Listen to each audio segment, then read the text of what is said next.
दोस्तों, स्वागत है आपका अपने चैनल KTV स्टोरी में। आज हम लेकर आए हैं एक चतुर व्यापारी की कहानी। अगर आपको यह कहानी पसंद आए तो कृपया वीडियो को लाइक करें, चैनल को सब्सक्राइब करें और बेल आइकन को जरूर दबाएं। तो चलिए कहानी की ओर बढ़ते हैं। पुराने समय की बात है। एक छोटे से गांव में एक युवक रहता था जिसका नाम राघव था। राघव बचपन से ही बहुत होशियार और चतुर था। उसका दिमाग तेज था और वह हर परिस्थिति में अपनी समझदारी से समाधान निकाल लेता था। हालांकि उसका परिवार बहुत गरीब था, लेकिन राघव ने कभी हार नहीं मानी। उसके पिता एक छोटे किसान थे जिनकी कमाई इतनी नहीं थी कि परिवार का गुजारा आसानी से हो सके। गांव में अक्सर लोग राघव की तारीफ करते थे कि वह बड़ा होकर कुछ बड़ा करेगा, लेकिन कुछ लोग उसकी चतुराई को उसके घमंड का नाम देकर उसे नीचा दिखाने की कोशिश करते थे। राघव ने ठान लिया था कि वह अपनी मेहनत और चतुराई से कुछ ऐसा करेगा जिससे उसका नाम दूर दूर तक प्रसिद्ध हो। एक दिन गांव में मेला लगा। राघव ने देखा कि कई व्यापारी दूर दूर से आए हैं और अपने सामान बेच रहे हैं। उसने गौर किया कि लोग अनजाने में कई चीजों के लिए ज्यादा पैसे दे रहे थे, क्योंकि उन्हें चीजों की सही कीमत का अंदाजा नहीं था। राघव ने इसे अपने पहले मौके के रूप में देखा। वह अपने घर गया और अपनी माँ से उनकी पुरानी चूड़ियां मांगी। माँ ने आश्चर्य से पूछा, बेटा, इनसे क्या करोगे? राघव ने मुस्कुराते हुए कहा, माँ, इनसे हम अपनी नई शुरुआत करेंगे। राघव ने उन चूड़ियों को अच्छी तरह साफ किया और उन्हें मेला में ले जाकर बेचने का निश्चय किया। लेकिन बेचने का तरीका आम नहीं था। उसने एक छोटा सा मंच बनाया और जोर जोर से आवाज लगाने लगा, आओ आओ, जादुई चूड़ियां जो पहनते ही आपकी किस्मत बदल देंगी। लोगों की भीड़ उसके पास इकट्ठा होने लगी। एक महिला ने पूछा, कैसी जादुई चूड़ियां? राघव ने बड़े आत्मविश्वास से कहा, ये चूड़ियां पहनने से आपके घर में सुख, शांति और समृद्धि आएगी। ये केवल चूड़ियां नहीं बल्कि वरदान है। लोग उसकी बातों से प्रभावित हुए और देखते ही देखते सारी चूड़ियां बिक गईं। राघव ने अपनी पहली कमाई की, लेकिन उसके मन में एक बड़ा सपना पल रहा था। राघव ने सोचा कि अगर सही समझदारी और चतुराई से काम किया जाए तो वह व्यापार में बड़ा नाम कमा सकता है। उसने अपने मुनाफे का इस्तेमाल गांव में एक छोटी सी दुकान खोलने के लिए किया। शुरुआत में लोग उस पर हंसे, लेकिन धीरे धीरे उसकी दुकान चलने लगी। उसकी खासियत थी कि वह हर ग्राहक की जरूरत समझकर उन्हें सामान बेचता था। उसने लोगों का भरोसा जीतना शुरू कर दिया। वह गांव के अलावा आसपास के इलाकों में भी अपने सामान पहुंचाने लगा। एक दिन गांव में एक बड़ा व्यापारी आया जो दूर दूर तक अपने लालच और चालाकी के लिए प्रसिद्ध था। उसने राघव की दुकान देखी और सोचा, यह छोटा व्यापारी मेरे लिए खतरा बन सकता है, इसे हराना होगा। उसने राघव को धमकी दी, या तो मेरी शर्तों पर व्यापार करो या यह गांव छोड़ दो। राघव ने शांतिपूर्वक जवाब दिया, आपकी ताकत बड़ी हो सकती है, लेकिन मेरा आत्मविश्वास और ईमानदारी मेरे साथ है। देखते हैं कौन जीतता है। राघव ने एक योजना बनाई। उसने गांव के लोगों को मुफ्त में सामान देना शुरू कर दिया और साथ ही यह ऐलान किया कि जो भी ग्राहक अपनी जरूरत बताकर सामान ले जाएगा वह हमेशा के लिए उसका खास ग्राहक रहेगा। यह बात दूर दूर तक फैल गई। जल्द ही उस बड़े व्यापारी का व्यापार ठप हो गया और उसे गांव छोड़ना पड़ा। इस जीत के बाद राघव का नाम पूरे इलाके में प्रसिद्ध हो गया। उसकी चतुराई और ईमानदारी ने उसे गांव का सबसे भरोसेमंद व्यापारी बना दिया। लेकिन यह तो केवल शुरुआत थी। राघव ने तय किया कि अब वह और भी बड़े सपने पूरे करेगा। राघव की चतुराई और मेहनत की गूंज अब आसपास के गांवों तक पहुंचने लगी थी।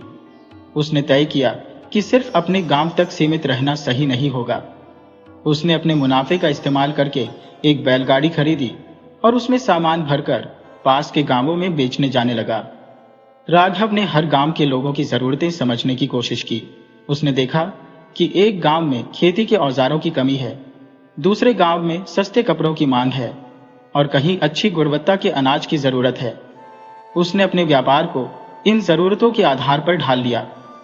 एक दिन राघव को पता चला कि एक बड़े गांव में मेले का आयोजन हो रहा है। वह जानता था कि मेला ऐसे मौके हैं जहां लोग अपनी जरूरत की चीजों के साथ साथ शौक की चीजें भी खरीदते हैं। उसने एक योजना बनाई। राघव ने अनोखी चीजें इकट्ठा की, जैसे रंगीन कपड़े, दुर्लभ बीज और सुंदर मिट्टी के बर्तन। साथ ही उसने कुछ मनोरंजक खेलों का आयोजन भी किया। मेले में उसका स्टॉल सबसे आकर्षक बना। लोग उसकी चीजें खरीदने के लिए उमड़ पड़े। उसने उस दिन इतना मुनाफा कमाया जितना उसने पहले कभी नहीं देखा था। राघव की सफलता से ईर्ष्या करते हुए कुछ पुराने व्यापारी उसकी राह में बाधाएं डालने की साजिश करने लगे। एक व्यापारी ने उसके खिलाफ अफवाह फैलाई कि वह नकली सामान बेचता है। राघव के लिए यह एक बड़ी चुनौती थी, लेकिन राघव ने हार मानने के बजाय अपने ग्राहकों को विश्वास में लिया। उसने अपने सामान की गुणवत्ता दिखाने के लिए एक सार्वजनिक प्रदर्शन आयोजित किया। उसने लोगों को मुफ्त में चीजें आजमाने का मौका दिया और साबित कर दिया कि उसका सामान असली और सबसे अच्छा है। राघव की चतुराई और ईमानदारी की खबर राजा तक पहुंच गई। एक दिन राजा के सिपाही उसे दरबार में ले आए। राजा ने उसे एक बड़ी समस्या के समाधान के लिए बुलाया था। राजा ने कहा, हमारे राज्य में एक बड़ा व्यापारी है जो लोगों को धोखा देकर सारा व्यापार अपने कब्जे में ले रहा है। वह कर चोरी भी करता है और जनता पर अत्याचार करता है। राघव, क्या तुम इस समस्या का समाधान कर सकते हो? राघव ने राजा से 10 दिन का समय मांगा। उसने उस व्यापारी के कारोबार की पूरी जानकारी जुटाई। फिर उसने एक चाल चली। उसने अपने व्यापार में भारी छूट देकर उस व्यापारी के ग्राहकों को अपनी ओर खींच लिया। इसके साथ ही उसने राजा के अधिकारियों को उस व्यापारी की चोरी के सबूत दिए। जब वह व्यापारी पकड़ा गया तो राजा ने राघव की चतुराई की बहुत प्रशंसा की और उसे अपना विशेष सलाहकार बना लिया। अब राघव के पास राजा का समर्थन था। उसने अपने व्यापार को और भी बड़े पैमाने पर फैलाने की योजना बनाई। उसने नदियों के किनारे व्यापारिक केंद्र बनाए, जहां नावों के माध्यम से सामान लाया और भेजा जा सके। उसने अपने गांव के लोगों को रोजगार दिया और उन्हें व्यापार में प्रशिक्षित किया। राघव का नाम अब केवल गांव और राज्य तक ही सीमित नहीं रहा, बल्कि पड़ोसी राज्यों तक पहुंच गया। उसकी ईमानदारी और चतुराई के किस्से हर जगह सुनाए जाते थे। राघव ने अब यह तय किया कि उसे व्यापार को एक नई दिशा देनी होगी। वह केवल सामान बेचने तक सीमित नहीं रहना चाहता था, बल्कि व्यापार के नए तरीकों को अपनाकर इसे और बड़ा बनाना चाहता था। राघव ने अपनी बढ़ती संपत्ति का उपयोग करते हुए गांव के पास एक बड़ा गोदाम बनवाया। उसने पास के किसानों और कारीगरों को एकत्र किया और उनसे कहा, तुम्हारे द्वारा बनाए गए सामान को अब मैं राज्य के हर कोने में पहुंचाऊंगा, लेकिन तुम्हें वादा करना होगा कि सामान की गुणवत्ता में कोई कमी नहीं होगी। यह पहली बार था जब गांव के लोगों को महसूस हुआ कि राघव उनके भविष्य का निर्माण कर रहा है। उसने एक व्यापारिक केंद्र भी खोला, जहां व्यापारी दूर दूर से आकर अपना सामान बेच सकते थे। उसने तय किया कि हर व्यापारी से थोड़ा कर लिया जाएगा, जो गांव के विकास में इस्तेमाल होगा। राघव के बढ़ते व्यापार से ईर्ष्या करते हुए कुछ बड़े व्यापारी उसके खिलाफ षड्यंत्र रचने लगे। उन्होंने सस्ती लेकिन घटिया गुणवत्ता वाले सामान बनाकर राघव के बाजार में भेजना शुरू किया। एक दिन एक किसान ने शिकायत की, राघव भैया, आपने जो बीज बेचे थे वे फसल देने के बजाय बर्बाद हो गए। राघव को तुरंत समझ में आ गया कि यह उसके खिलाफ एक साजिश है। उसने तुरंत सारे सामान को वापस मंगवाया और ग्राहकों को उनकी पूरी कीमत लौटाई। इसके साथ ही उसने यह ऐलान किया कि वह अपने गोदाम और बाजार में बेचे जाने वाले हर सामान की गुणवत्ता की खुद गारंटी देगा।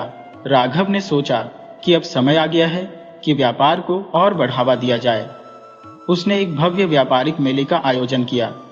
इस मेले में उसने न केवल अपने राज्य के व्यापारियों को, बल्कि पड़ोसी राज्यों के व्यापारियों को भी आमंत्रित किया। मेले में अनोखी चीजें दिखाई गईं, जैसे दुर्लभ मसाले, सुंदर रेशमी कपड़े, कीमती आभूषण और अनोखे मिट्टी के बर्तन। इस मेले ने राघव को व्यापार के क्षेत्र में एक नई ऊंचाई पर पहुंचा दिया। अब उसकी पहचान एक बड़े व्यापारी के रूप में होने लगी। राजा ने राघव की सफलता को देखकर उसे अपने दरबार में बुलाया। राजा ने कहा, राघव, तुमने न केवल अपना नाम कमाया है, बल्कि हमारे राज्य की अर्थव्यवस्था को भी मजबूत किया है। मैं तुम्हें राज्य का प्रधान व्यापारी घोषित करता हूं। यह राघव के जीवन का सबसे बड़ा सम्मान था। उसने राजा से विनम्रता से कहा, महाराज, यह सब संभव हुआ है क्योंकि मैंने ईमानदारी और मेहनत का मार्ग चुना है। मैं वादा करता हूँ कि मैं हमेशा अपने राज्य और यहाँ के लोगों की भलाई के लिए काम करता रहूंगा। अब राघव ने अपने व्यापार को समुद्र के रास्ते तक फैलाने की योजना बनाई। उसने जहाज बनवाए और दूर देशों में व्यापार करने की शुरुआत की। उसकी टीम ने अनोखे मसाले, रत्न और कीमती धातुओं को विदेशों में बेचना शुरू किया। विदेशी व्यापारी भी राघव की ईमानदारी से प्रभावित हुए और उसे सदियों का चतुर व्यापारी कहा जाने लगा। लेकिन जैसे जैसे राघव का व्यापार बढ़ा, वैसे वैसे उसके सामने नई चुनौतियां भी उभरने लगी। समुद्री रास्तों में डाकुओं का खतरा था और कुछ देशों ने उसके व्यापारिक जहाजों पर हमला कर दिया। राघव ने इन संकटों का हल खोजने के लिए अपने भरोसेमंद सलाहकारों की मदद ली। उसने समुद्री व्यापार के लिए विशेष सुरक्षा का प्रबंध किया।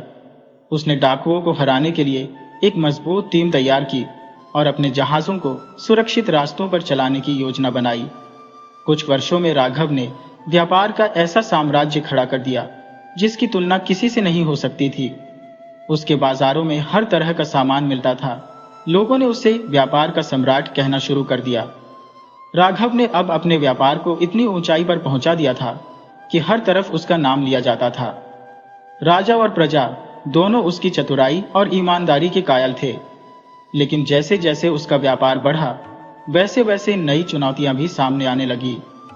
राघव के व्यापार का विस्तार अब पड़ोसी राज्य तक पहुंच गया था। लेकिन वहां के व्यापारियों को यह पसंद नहीं आया कि राघव उनके बाजार पर कब्जा कर रहा है।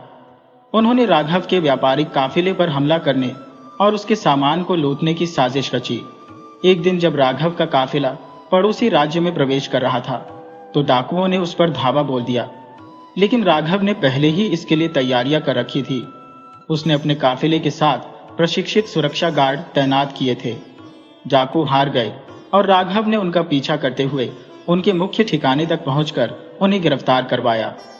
राघव ने इस घटना के बाद पड़ोसी राज्य के राजा से मुलाकात की। उसने राजा को समझाया कि व्यापार में प्रतिस्पर्धा के बजाय सहयोग दोनों राज्यों के लिए फायदेमंद होगा। राघव ने कहा, अगर हमारे राज्यों के व्यापारी मिलकर काम करेंगे तो हम दुनिया के किसी भी बाजार में प्रतिस्पर्धा कर सकते हैं। राजा को राघव की बात समझ आई और उन्होंने एक व्यापारिक गठबंधन पर सहमति दी। इस गठबंधन के तहत दोनों राज्यों के व्यापारी एक दूसरे के बाजारों में बिना किसी अतिरिक्त कर के व्यापार कर सकते थे। राघव ने अपने व्यापार के साथ साथ अपने परिवार का भी पूरा ध्यान रखा। उसने अपने बेटे राजीव को व्यापार की बारीकियां सिखानी शुरू की। लेकिन राजीव को व्यापार में उतनी रुचि नहीं थी। वह कला और साहित्य में रुचि रखता था। ये बात राघव के लिए चिंता का विषय बन गई। राघव ने कहा, बेटा, व्यापार में ईमानदारी और चतुराई सबसे महत्वपूर्ण है। यह हमें केवल पैसा नहीं देता, बल्कि समाज के विकास में भी योगदान देता है। अगर तुम इसे समझोगे तो तुम्हें इसमें भी आनंद मिलेगा। राजीव ने अपने पिता की बात मान ली और धीरे धीरे व्यापार में रुचि लेना शुरू किया। उसने राघव के व्यापार में नई तकनीकों को जोड़ा, जैसे हिसाब किताब के लिए लेखा पद्धति को अधिक व्यवस्थित करना। राघव और राजीव ने मिलकर व्यापार में नई तकनीकों को अपनाया। उन्होंने हिसाब किताब के लिए प्रशिक्षित मुनीम रखे। साथ ही व्यापार का विस्तार करने के लिए व्यापारिक काफिले के लिए मानचित्र तैयार किए। राजीव ने व्यापार में विज्ञापन का भी उपयोग शुरू किया। उसने बाजारों में ढिंढोरा पिटवाया और ग्राहकों को आकर्षित करने के लिए त्योहारों के समय विशेष छूट देने की योजना बनाई। राघव का सपना अब अंतर्राष्ट्रीय व्यापार करने का था। उसने दूर के देशों से मसाले, रत्न और कीमती धातुएं मंगवानी शुरू की। उसने अपने जहाज तैयार करवाए और उन्हें समुद्री मार्ग से दूसरे देशों में भेजा। विदेशी बाजारों में राघव का सामान उच्च गुणवत्ता के लिए प्रसिद्ध हो गया। उसकी टीम ने वहां के लोगों की पसंद को समझकर उनके अनुसार सामान बनवाना शुरू किया। राघव के बढ़ते साम्राज्य से उसके दुश्मनों की संख्या भी बढ़ने लगी थी। कुछ बड़े व्यापारी जो उसकी सफलता से जलते थे, उसके खिलाफ षड्यंत्र रचने लगे। उन्होंने राजा के दरबार में राघव के खिलाफ झूठी शिकायत दर्ज करवाई। उन्होंने कहा कि राघव ने व्यापारिक कर चुकाने में धोखाधड़ी की है। राजा ने राघव को दरबार में बुलाया और सफाई मांगी। राघव ने अपने सभी व्यापारिक कागजात प्रस्तुत किए और साबित कर दिया कि वह हर कर समय पर चुका रहा है। राजा ने राघव की ईमानदारी से प्रभावित होकर षड्यंत्र करने वाले व्यापारियों को दंडित किया। राघव ने अब अपने व्यापार को इतनी ऊंचाई पर पहुंचा दिया था कि लोग उसे व्यापार का सम्राट कहने लगे थे। उसने अपने व्यापार का उपयोग सिर्फ पैसा कमाने के लिए नहीं किया, बल्कि समाज की भलाई के लिए भी किया। उसने गरीब किसानों को बिना ब्याज के कर्ज देना शुरू किया। उसने स्कूल और धर्मशालाएं बनवाई, जहां गरीब बच्चों को मुफ्त शिक्षा मिलती थी। राघव ने व्यापार से अर्जित धन का उपयोग समाज को बेहतर बनाने के लिए करना शुरू कर दिया। उसने अपने व्यापारिक साम्राज्य को एक ऐसे मंच में बदल दिया जहां केवल व्यापार ही नहीं, बल्कि समाज की उन्नति के भी नए आयाम स्थापित किए गए। राघव ने अपने गांव और आसपास के क्षेत्रों के गरीब किसानों और मजदूरों की मदद के लिए एक राहत कोष स्थापित किया। इस कोष का उद्देश्य था बीज, खाद और सिंचाई के लिए आर्थिक सहायता प्रदान करना, सूखा, बाढ़ या अकाल के समय लोगों को भोजन और धन उपलब्ध कराना, मुफ्त अस्पताल और दवाइयों का प्रबंध करना। राघव का मानना था कि समाज को सशक्त बनाने के लिए शिक्षा सबसे महत्वपूर्ण है। उसने अपने राज्य में कई स्कूल और पुस्तकालय स्थापित किए। गरीब बच्चों के लिए शिक्षा मुफ्त रखी गई। व्यापार और प्रबंधन में रुचि रखने वाले युवाओं को प्रशिक्षित करने के लिए एक विशेष प्रशिक्षण केंद्र खोला गया। महिला शिक्षा पर विशेष ध्यान दिया गया। राघव की पहल के कारण गांव के कई युवा अच्छे व्यापारी और कारीगर बन गए। राघव ने अपने व्यापार को और अधिक संगठित करने के लिए एक विशाल व्यापारिक केंद्र का निर्माण किया। यह केंद्र एक ऐसा स्थान था जहां स्थानीय और विदेशी व्यापारी एकत्रित होकर अपने उत्पाद बेच सकते थे। व्यापारिक समझौतों पर चर्चा और निष्कर्ष किए जा सकते थे। व्यापारिक कानून और नियम बनाए गए। यह केंद्र पूरे राज्य का आर्थिक केंद्र बन गया और इसे राघव का बाजार कहा जाने लगा। राघव के कामों की गूंज अब केवल देश में नहीं, बल्कि विदेशों में भी पहुंच चुकी थी। कई विदेशी व्यापारियों ने राघव के साथ साझेदारी करने में रुचि दिखाई। एक दिन एक विदेशी व्यापारी, जिसका नाम अलेक्जेंडर था, राघव के पास आया और कहा, मैंने सुना है कि आप सबसे चतुर और ईमानदार व्यापारी हैं। मैं आपके साथ व्यापार करना चाहता हूं। राघव ने अलेक्जेंडर का स्वागत किया और उसके साथ मसाले और रेशमी कपड़ों के व्यापार का समझौता किया। इस साझेदारी ने राघव के साम्राज्य को और ऊंचाइयों तक पहुंचा दिया। राघव के व्यापारिक साम्राज्य में सब कुछ ठीक चल रहा था, लेकिन एक बार फिर कुछ ईर्ष्यालु लोगों ने उसके खिलाफ षड्यंत्र रचा। इस बार यह षड्यंत्र उसके सबसे करीबी सहयोगी समर ने किया। समर ने व्यापारिक दस्तावेजों में हेर-फेर करके राघव को आर्थिक रूप से नुकसान पहुंचाने की कोशिश की। राघव को जब इस बात का पता चला तो उसने शांति और धैर्य से काम लिया। उसने समर को बुलाकर कहा, समर, मैं तुम्हारे विश्वासघात से दुखी हूं, लेकिन मैं तुम्हें सुधारने का एक और मौका देना चाहता हूं। समर ने अपनी गलती मान ली और राघव से माफी मांगी। राघव ने उसे माफ कर दिया और उसे सिखाया कि ईमानदारी से ही लंबी सफलता मिलती है। राघव अब वृद्ध हो चुके थे। उन्होंने व्यापार की सारी जिम्मेदारियां अपने बेटे राजीव को सौंप दी, लेकिन वह अपनी विरासत को एक नई दिशा देना चाहते थे। उन्होंने अपने जीवन के अंतिम वर्षों में धर्म, समाज और शिक्षा के क्षेत्र में काम किया। राघव ने तीर्थयात्रियों के लिए एक विशाल धर्मशाला का निर्माण करवाया। यह धर्मशाला न केवल ठहरने के लिए थी, बल्कि यहां मुफ्त भोजन और चिकित्सा सुविधाएं भी उपलब्ध थी। राघव के योगदान के कारण लोग उसे केवल एक व्यापारी नहीं, बल्कि एक मसीहा मानने लगे। उसका नाम हर घर में श्रद्धा से लिया जाता था। एक दिन जब राघव गहरी नींद में थे, उन्होंने इस दुनिया को अलविदा कह दिया। उनके निधन पर पूरे राज्य ने शोक मनाया। राजा ने घोषणा की, राघव जैसा व्यापारी और समाज सेवी बार बार जन्म नहीं लेता। उनके योगदान को हमेशा याद रखा जाएगा। राघव के बाद उनके बेटे राजीव ने उनके व्यापार को संभाला और उसे और अधिक ऊंचाइयों तक पहुंचाया।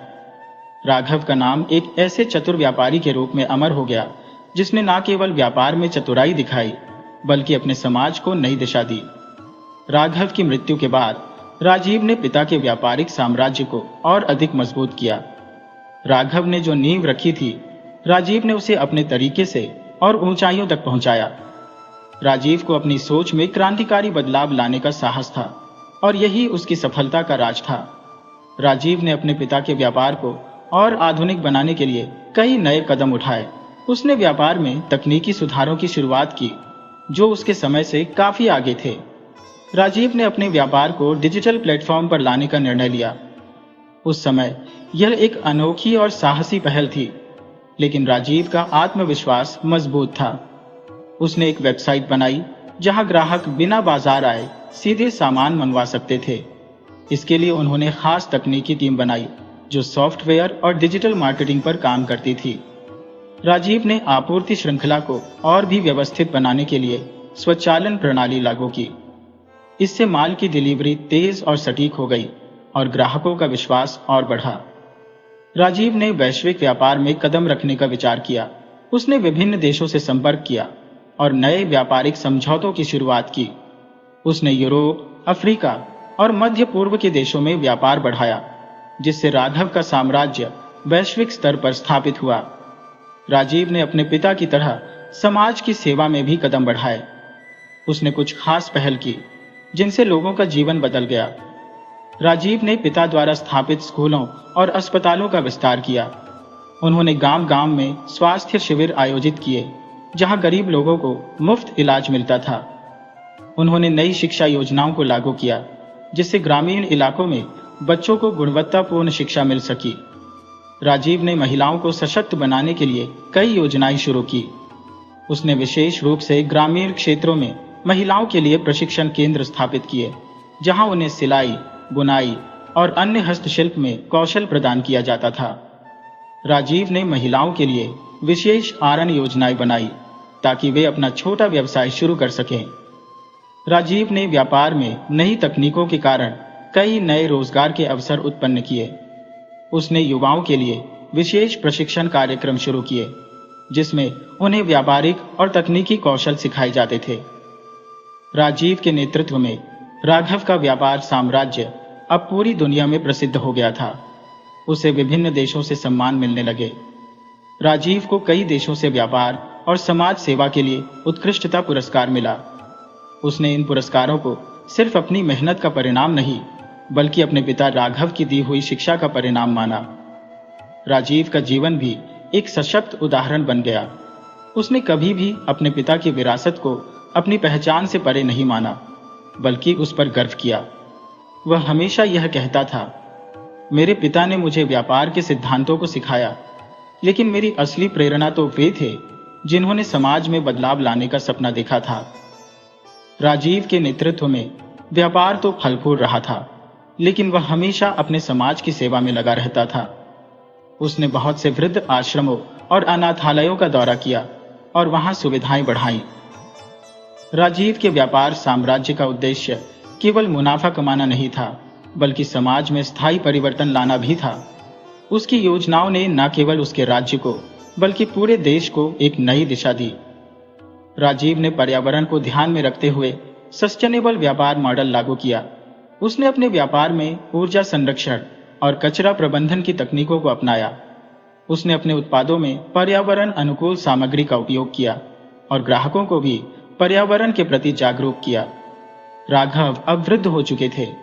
उन्होंने व्यापार की सारी जिम्मेदारियां अपने बेटे राजीव को सौंप दी, लेकिन वह अपनी विरासत को एक नई दिशा देना चाहते थे। उन्होंने अपने जीवन के अंतिम वर्षों में धर्म, समाज और शिक्षा के क्षेत्र में काम किया। केटीवी स्टोरी पर कथा सुनने के लिए बहुत बहुत धन्यवाद।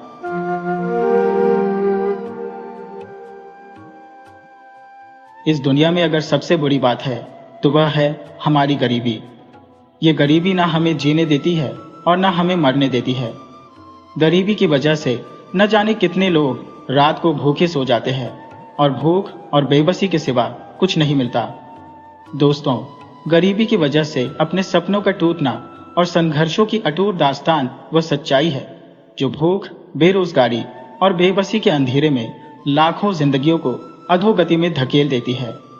गरीबी का हर दिन एक परीक्षा है, जहां ना तो उनके पास साधन है और न समाज की सहानुभूति। यह शब्द हमें इंसानियत, सामाजिक जिम्मेदारी और बदलाव की ओर देखने का मौका देते हैं। तो चलिए दोस्तों, हम कहानी की ओर बढ़ते हैं। दोस्तों, कहानी बहुत ही रोमांचक और दिलचस्प है, तो कहानी को अंत तक जरूर सुनिए।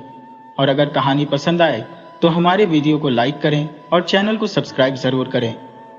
तो चलिए दोस्तों, अब कहानी की ओर चलते हैं। रात का सन्नाटा था, ठंडी हवाओं की सिहरन और टूटे हुए छप्पर से टपकते पानी की बूंदें बस एक ही बात कह रही थी, गरीबी, गरीबी और सिर्फ गरीबी। मिट्टी की दीवारों वाले उस छोटे से घर में, जहां भूख और बेबसी के सिवा कुछ नहीं था, वहां रहती थीं दो बहनें, घोड़ी और कुसुम। वे एक दूसरे का सहारा बनी बैठी थी। भारत के हृदय में स्थित एक छोटा सा गांव आनंदपुरा अपनी प्राकृतिक सुंदरता के लिए जाना जाता था। चारों ओर हरियाली, खेतों में लहराती फसलें और पक्षियों का मधुर कलरव इस गांव को अद्वितीय बनाते थे। हालांकि गांव की खूबसूरती के पीछे छिपी थी ग्रामीणों की गरीबी और कठिनाइयों से भरी जिंदगी। गांव के एक कोने में एक टूटी फूटी झोपड़ी थी, जहां दो बहनें गौरी और कुसुम रहती थी। गौरी बड़ी बहन थी, जिसकी उम्र 18 साल थी। वह पतली दुबली लेकिन तेजस्वी और बुद्धिमान थी। छोटी बहन कुसुम, जिसकी उम्र मात्र 14 साल थी, नटखट और सरल स्वभाव की थी। दोनों बहनें अनाथ थी और अपने माता पिता की मौत के बाद एक दूसरे का सहारा बन गई थी। माता पिता का देहांत एक भयानक बीमारी के कारण हुआ था। उस समय गौरी सिर्फ 12 साल की थी और कुसुम 8 साल की। जब उनके माता पिता ने आखिरी सांस ली, तब दोनों बहनें एक दूसरे का हाथ थामे इस कठिन दुनिया का सामना करने का संकल्प ले चुकी थी। उनकी झोपड़ी उनके पिता ने अपने हाथों से बनाई थी। हालांकि अब वह जर्जर हो चुकी थी, लेकिन गौरी और कुसुम के लिए यही उनका संसार था। गौरी सुबह जल्दी उठती थी और गांव के पास के खेतों में मजदूरी करती थी। उसका सपना था कि वह कुसुम को पढ़ा लिखा कर एक अच्छा जीवन दे। दूसरी ओर कुसुम स्कूल जाती थी, लेकिन उसके मन में भी अपनी बहन की मदद करने की इच्छा थी। वह स्कूल से लौटने के बाद गौरी के साथ घर के कामों में हाथ बटाती थी। गांव वाले उनकी हालत देखकर कभी कभी उन्हें अनाज या पुराने कपड़े दे देते थे, लेकिन दोनों बहनें अपनी मेहनत और ईमानदारी से अपना जीवन जीना चाहती थी। गौरी ने हमेशा कुसुम को सिखाया था, हम गरीब हो सकते हैं, लेकिन हमें अपनी आत्मसम्मान और ईमानदारी से कभी समझौता नहीं करना चाहिए। कुसुम को पढ़ाई में बहुत रुचि थी। वह हमेशा किताबों में खोई रहती और अपने सवालों से गौरी को चकित कर देती। एक दिन उसने गौरी से पूछा, दीदी, क्या हमें हमेशा गरीब ही रहना पड़ेगा? गौरी ने मुस्कुराते हुए कहा, नहीं कुसुम, गरीबी सिर्फ हमारी स्थिति है, हमारी पहचान नहीं। अगर हम मेहनत करेंगे और अपने सपनों को पूरा करने की कोशिश करेंगे, तो एक दिन हम अपनी किस्मत जरूर बदल देंगे। गौरी का सपना था कि वह कुसुम को इस गरीबी से बाहर निकाल सके। वह दिन रात मेहनत करती थी, लेकिन अपनी छोटी बहन की हर छोटी खुशी का ध्यान रखती थी। कुसुम को कभी कभी लगता कि गौरी ने अपनी जिंदगी सिर्फ उसके लिए समर्पित कर दी है। उनका जीवन कठिन जरूर था, लेकिन दोनों बहनें कभी हार नहीं मानती थी। उनके पास ज्यादा कुछ नहीं था, लेकिन उनकी बहनचारा और एक दूसरे के प्रति असीम प्रेम उनकी सबसे बड़ी संपत्ति थी। गांव के लोग उनकी तारीफ करते नहीं थकते थे। वे कहते, इन दो बहनों में भगवान का वास है। इतनी छोटी उम्र में भी यह लड़कियां जिस तरह से संघर्ष कर रही है, वह हमें सिखाता है कि कठिनाइयों में भी उम्मीद का दामन नहीं छोड़ना चाहिए। गौरी और कुसुम की यह साधारण सी जिंदगी एक दिन अचानक बदलने वाली थी। गांव में एक ऐसा रहस्य प्रकट होने वाला था, जिसने उनकी जिंदगी को पूरी तरह से हिलाकर रख दिया। लेकिन उनकी मेहनत, साहस और नैतिकता ने उन्हें हर चुनौती का सामना करने की ताकत दी। गौरी और कुसुम की जिंदगी अपनी छोटी छोटी खुशियों और संघर्षों के साथ चल रही थी। लेकिन एक दिन गांव में एक अप्रत्याशित घटना घटी। गांव के बीचों बीच स्थित प्राचीन शिव मंदिर से भगवान शिव की बहुमूल्य चांदी की घंटी चोरी हो गई। ये घंटी वर्षों से मंदिर की शोभा थी और गांव वालों की आस्था का केंद्र थी। इस घटना से पूरा गांव स्तब्ध हो गया। लोग परेशान थे और चोरी की खबर सुनकर मंदिर के पुजारी का चेहरा भी मुरझा गया। वो बार बार कह रहे थे, ये सिर्फ एक घंटी नहीं थी, ये भगवान शिव का आशीर्वाद था। इसे जिसने भी चुराया है, वह गांव के लिए अशुभ संकेत लेकर आया है। गांव के मुखिया ने तुरंत पंचायत बुलाई। पंचायत में यह तय हुआ कि हर घर की तलाशी ली जाएगी और जो भी दोषी होगा उसे कड़ी सजा दी जाएगी। हालांकि गांव के लोग एक दूसरे पर शक नहीं करना चाहते थे, लेकिन यह घटना इतनी गंभीर थी कि हर कोई भय और संदेह में घिर गया। गौरी और कुसुम के घर भी पंचायत के आदेशानुसार तलाशी ली गई। हालांकि उनके पास चोरी जैसा कुछ नहीं था, फिर भी कुछ लोगों ने उन्हें संदेह की नजर से देखा। उनके करीबी के कारण कुछ लोगों को लगा कि शायद उन्होंने यह चोरी की हो ताकि अपनी स्थिति सुधार सके। जब एक पड़ोसी ने सीधे तौर पर गौरी पर आरोप लगाया तो कुसुम को गुस्सा आ गया। वह तुरंत बोली, हम गरीब हैं, लेकिन नहीं, हमारी गरीबी हमारी ईमानदारी को नहीं बदल सकती। गौरी ने कुसुम को शांत किया और कहा, हमें किसी को अपनी सच्चाई साबित करने की जरूरत नहीं। जो सत्य है वह एक दिन खुद सामने आएगा। लेकिन यह घटना दोनों बहनों के लिए बेहद अपमानजनक थी। उन्होंने तय किया कि वे इस चोरी के रहस्य का पता लगाकर अपनी सच्चाई और गांव की खोई हुई आस्था को बहाल करेंगी। गौरी और कुसुम ने चोरी के बारे में अधिक जानने के लिए गांव के लोगों से बात करना शुरू किया। उन्होंने मंदिर के पुजारी से भी मुलाकात की। पुजारी ने बताया कि घंटी को आखिरी बार शाम की आरती के बाद देखा गया था। अगली सुबह जब मंदिर का द्वार खुला तो वह गायब थी। गौरी ने मंदिर के आसपास की जगह का ध्यानपूर्वक निरीक्षण किया। उसे मंदिर के पिछवाड़े कुछ अजीब से निशान मिले, जैसे कोई भारी वस्तु खींची गई हो। उसने कुसुम से कहा, यह निशान हमें कहीं ना कहीं जरूर लेकर जाएंगे। कुसुम, जो हमेशा गौरी का साथ देने के लिए तैयार रहती थी, बोली, दीदी, हम इन निशानों का पीछा करेंगे। हमें यह साबित करना होगा कि हम निर्दोष हैं और उस घंटी को वापस लाना है। गौरी और कुसुम ने निशानों का पीछा करते हुए गांव के बाहर तक का रास्ता तय किया। रास्ते में उन्होंने पाया कि निशान धीरे धीरे घने जंगल की ओर जा रही है। कुसुम ने घबराते हुए कहा, दीदी, जंगल खतरनाक है। लोग कहते हैं कि यहाँ जंगली जानवर और रहस्यमय घटनाएं होती है।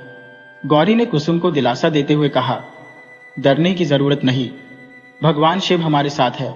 अगर हम सही हैं तो कोई भी हमें नुकसान नहीं पहुंचा सकता। जंगल के अंदर पहुंचने पर उन्हें एक झोपड़ी दिखाई दी जो सुनसान लग रही थी। झोपड़ी के पास वही निशान खत्म हो रहे थे। गौरी और कुसुम ने साहस बटोरकर झोपड़ी के अंदर जाने का फैसला किया। झोपड़ी के अंदर घुसते ही उनकी नजर एक चमचमाती वस्तु पर पड़ी। वह चांदी की वही घंटी थी जो मंदिर से चोरी हुई थी। झोपड़ी में चारों ओर बिखरे हुए सामान से यह स्पष्ट था कि वहां कोई जल्दी में सामान समेटकर भागा था। गौरी ने तुरंत समझ लिया कि चोर अभी भी आसपास ही है।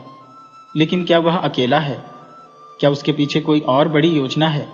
यह जानने के लिए उन्हें अपनी योजना बनानी थी। गौरी और कुसुम ने तय किया कि वे गांव वापस जाएंगी और मुखिया को सब कुछ बताएंगी।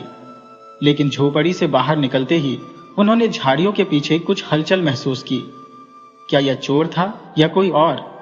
कहानी की यह कड़ी अब और उलझने वाली थी। उनके साहस और बुद्धिमानी की असली परीक्षा अब शुरू होने वाली थी। गौरी और कुसुम की आंखों में डर के साथ साथ उत्सुकता भी थी। उन्होंने झाड़ियों के पीछे से आती हलचल की ओर ध्यान दिया। दोनों बहनों ने खुद को शांत रखा और धीमे कदमों से उस दिशा में बढ़ने लगी।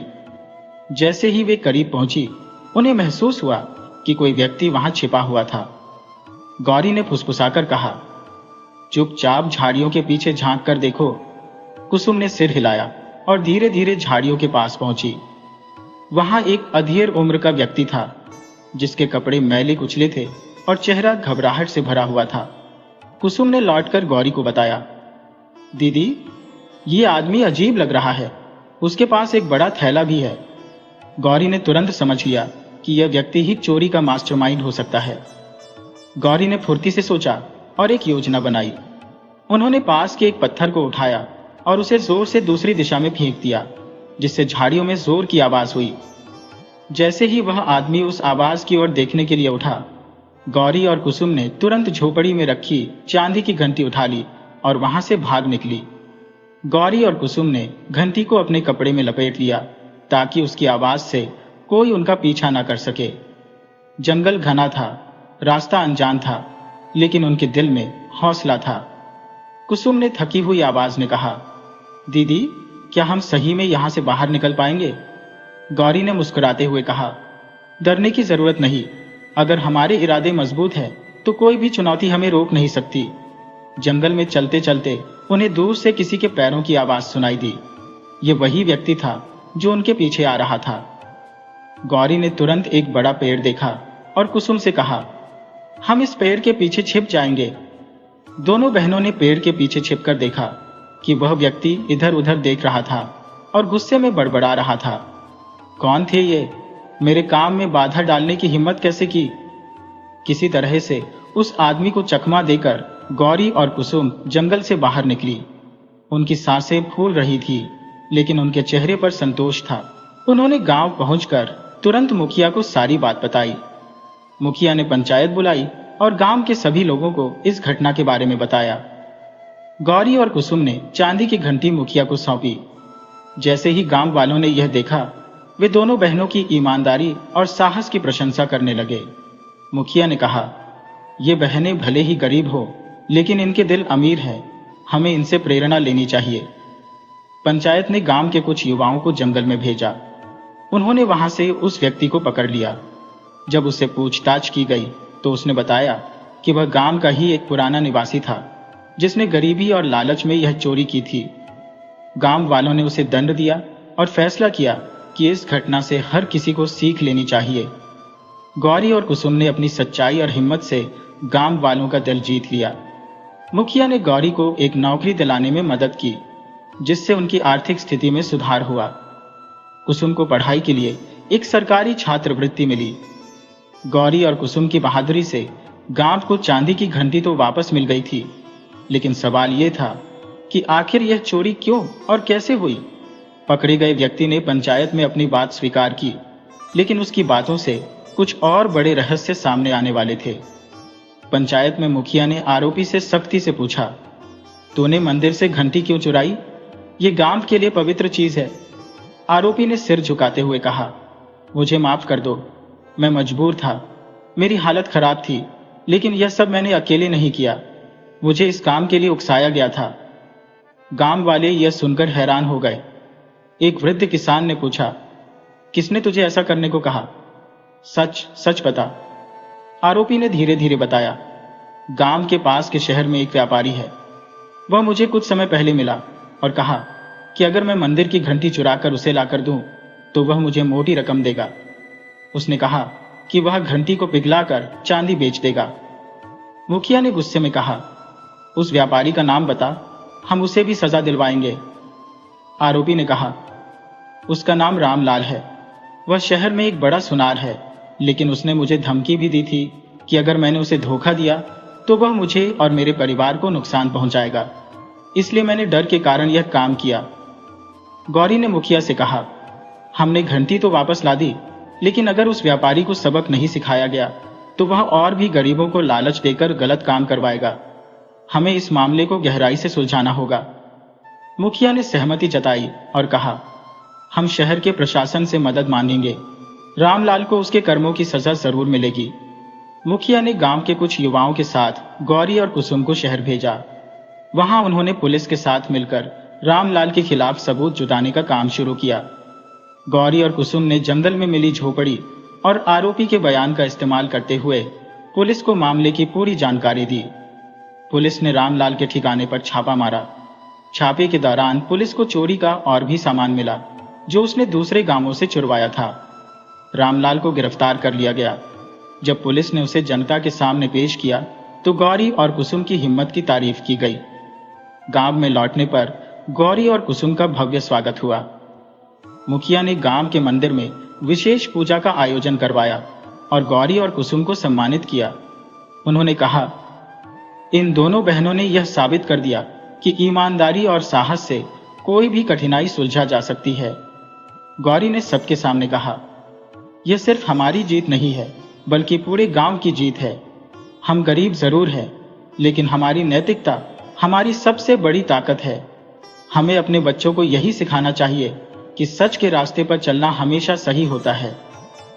गांव वालों ने गौरी और कुसुम के लिए एक छोटा सा घर बनाने का फैसला किया।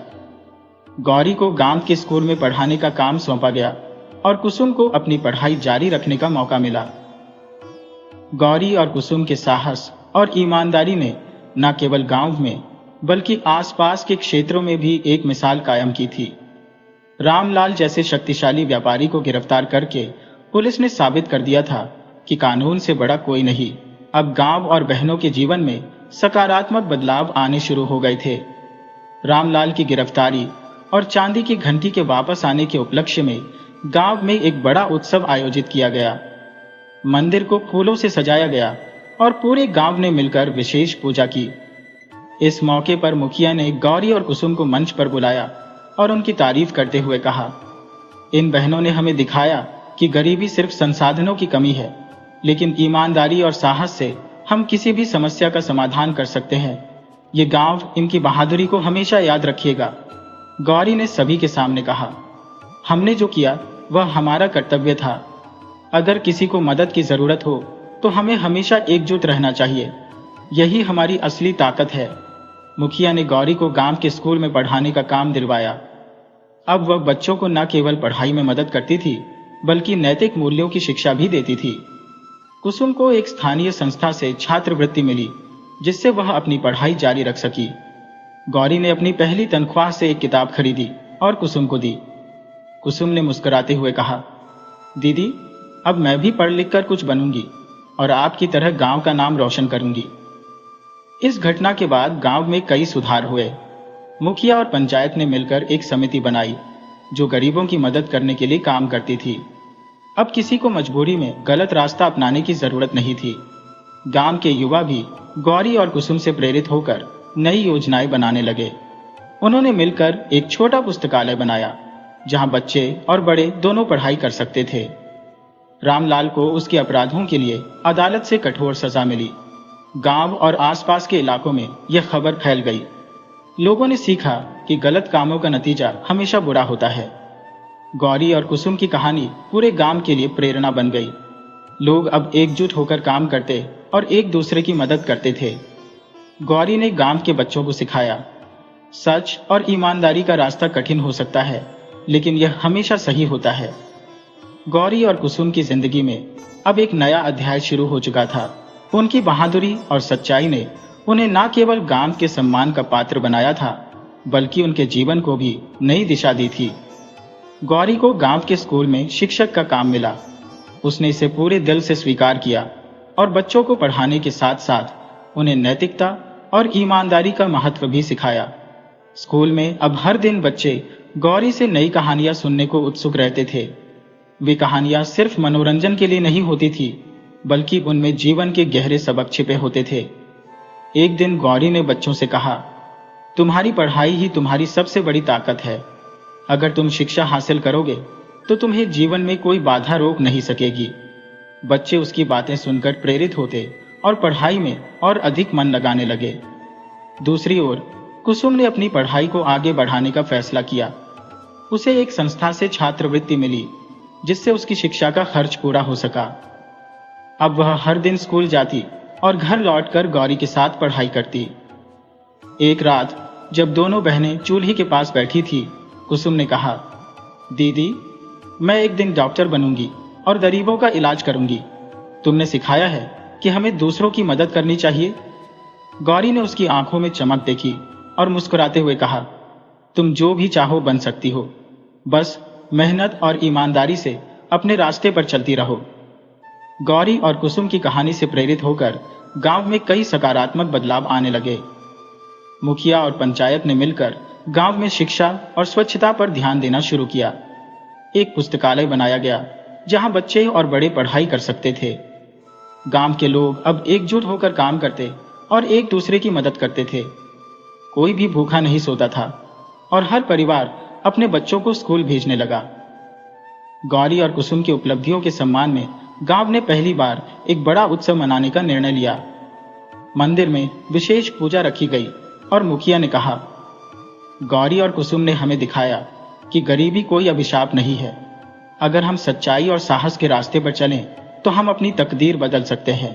उत्सव के दौरान गौरी ने अपने भाषण में कहा, हमने जो कुछ भी किया वह हमारी जिम्मेदारी थी। ये गांव हमारा परिवार है और परिवार के लिए कुछ करना हमारा कर्तव्य है। हमें हमेशा यह याद रखना चाहिए कि जब हम एकजुट होकर काम करते हैं तो कोई भी बाधा हमें रोक नहीं सकती। कुसुम ने अपनी बात जोड़ते हुए कहा, हम गरीब जरूर हैं, लेकिन हमारी मेहनत और ईमानदारी हमारी सबसे बड़ी संपत्ति है। हमें खुद पर और अपने सपनों पर विश्वास रखना चाहिए। गौरी और कुसुम की कहानी ने यह सिद्ध कर दिया कि जीवन में कठिनाइयां चाहे कितनी भी बड़ी क्यों ना हो, सच्चाई, मेहनत और ईमानदारी से हर बाधा को पार किया जा सकता है। गरीबी सिर्फ एक परिस्थिति है जो आत्मविश्वास, धैर्य और मेहनत के साथ बदली जा सकती है। गौरी और कुसुम की कहानी सिर्फ गरीबी और संघर्ष की नहीं, बल्कि यह मानवीय मूल्यों, आत्मविश्वास और साहस की गाथा है। ये कहानी सिखाती है कि चुनौतियां जीवन का हिस्सा है, लेकिन जो लोग सच्चाई, मेहनत और धैर्य के साथ उनका सामना करते हैं, वे अपनी किस्मत खुद लिखते हैं। गौरी और कुसुम ने दिखाया कि असफलता जीवन का अंत नहीं, बल्कि नए प्रयासों की शुरुआत है। वे हर असफलता को एक सबक के रूप में स्वीकार करती रही और इससे और अधिक मजबूत बनती गई। यह सिखाता है कि जीवन में असफलताएं हमें नई दृष्टि और अनुभव देती है, जिससे हम और बेहतर कर सकते हैं। दोनों बहनों ने यह भी साबित किया कि परिवार का साथ और प्यार जीवन की सबसे बड़ी ताकत है। उनकी एकजुटता और एक दूसरे के प्रति समर्पण ने उन्हें हर मुश्किल का सामना करने में सक्षम बनाया। यह कहानी हमें याद दिलाती है कि परिवार के रिश्ते हमें मानसिक और भावनात्मक रूप से मजबूत बनाते हैं। गौरी और कुसुम ने न केवल अपने जीवन को बेहतर बनाया, बल्कि अपने गांव के लोगों की भी मदद की। यह दिखाता है कि सच्ची खुशी केवल अपनी समस्याओं को हल करने में नहीं, बल्कि दूसरों के जीवन को बेहतर बनाने में भी है। दोनों बहनों ने यह भी सिखाया कि सपनों को साकार करने के लिए साहस, दृष्टिकोण और निरंतरता जरूरी है। उनके प्रयासों ने यह साबित कर दिया कि अगर हम अपने सपनों के लिए पूरी लगन और ईमानदारी से काम करें, तो कोई भी बाधा हमें रोक नहीं सकती। गांव में एक उत्सव के दौरान कुसुम ने अपनी यात्रा का सार व्यक्त करते हुए कहा, हमने गरीबी को अपनी कमजोरी बनने नहीं दिया, बल्कि इसे अपनी ताकत बनाकर हमने अपनी सीमाओं को पार किया। हर व्यक्ति के पास वह ताकत है जो उसे दुनिया में बदलाव लाने के काबिल बनाती है। गरीबी कोई अभिशाप नहीं, बल्कि वह अवसर है जो हमें यह सिखाती है कि जीवन की असली खुशी भौतिक चीजों में नहीं, बल्कि आत्मनिर्भरता और सच्चाई में है। गौरी और कुसुम की कोशिशों ने पूरे गांव को शिक्षा और समानता की राह पर ला दिया। उनके द्वारा खोला गया स्कूल न केवल बच्चों को पढ़ा रहा था, बल्कि बड़ों के लिए भी एक प्रेरणा बन गया।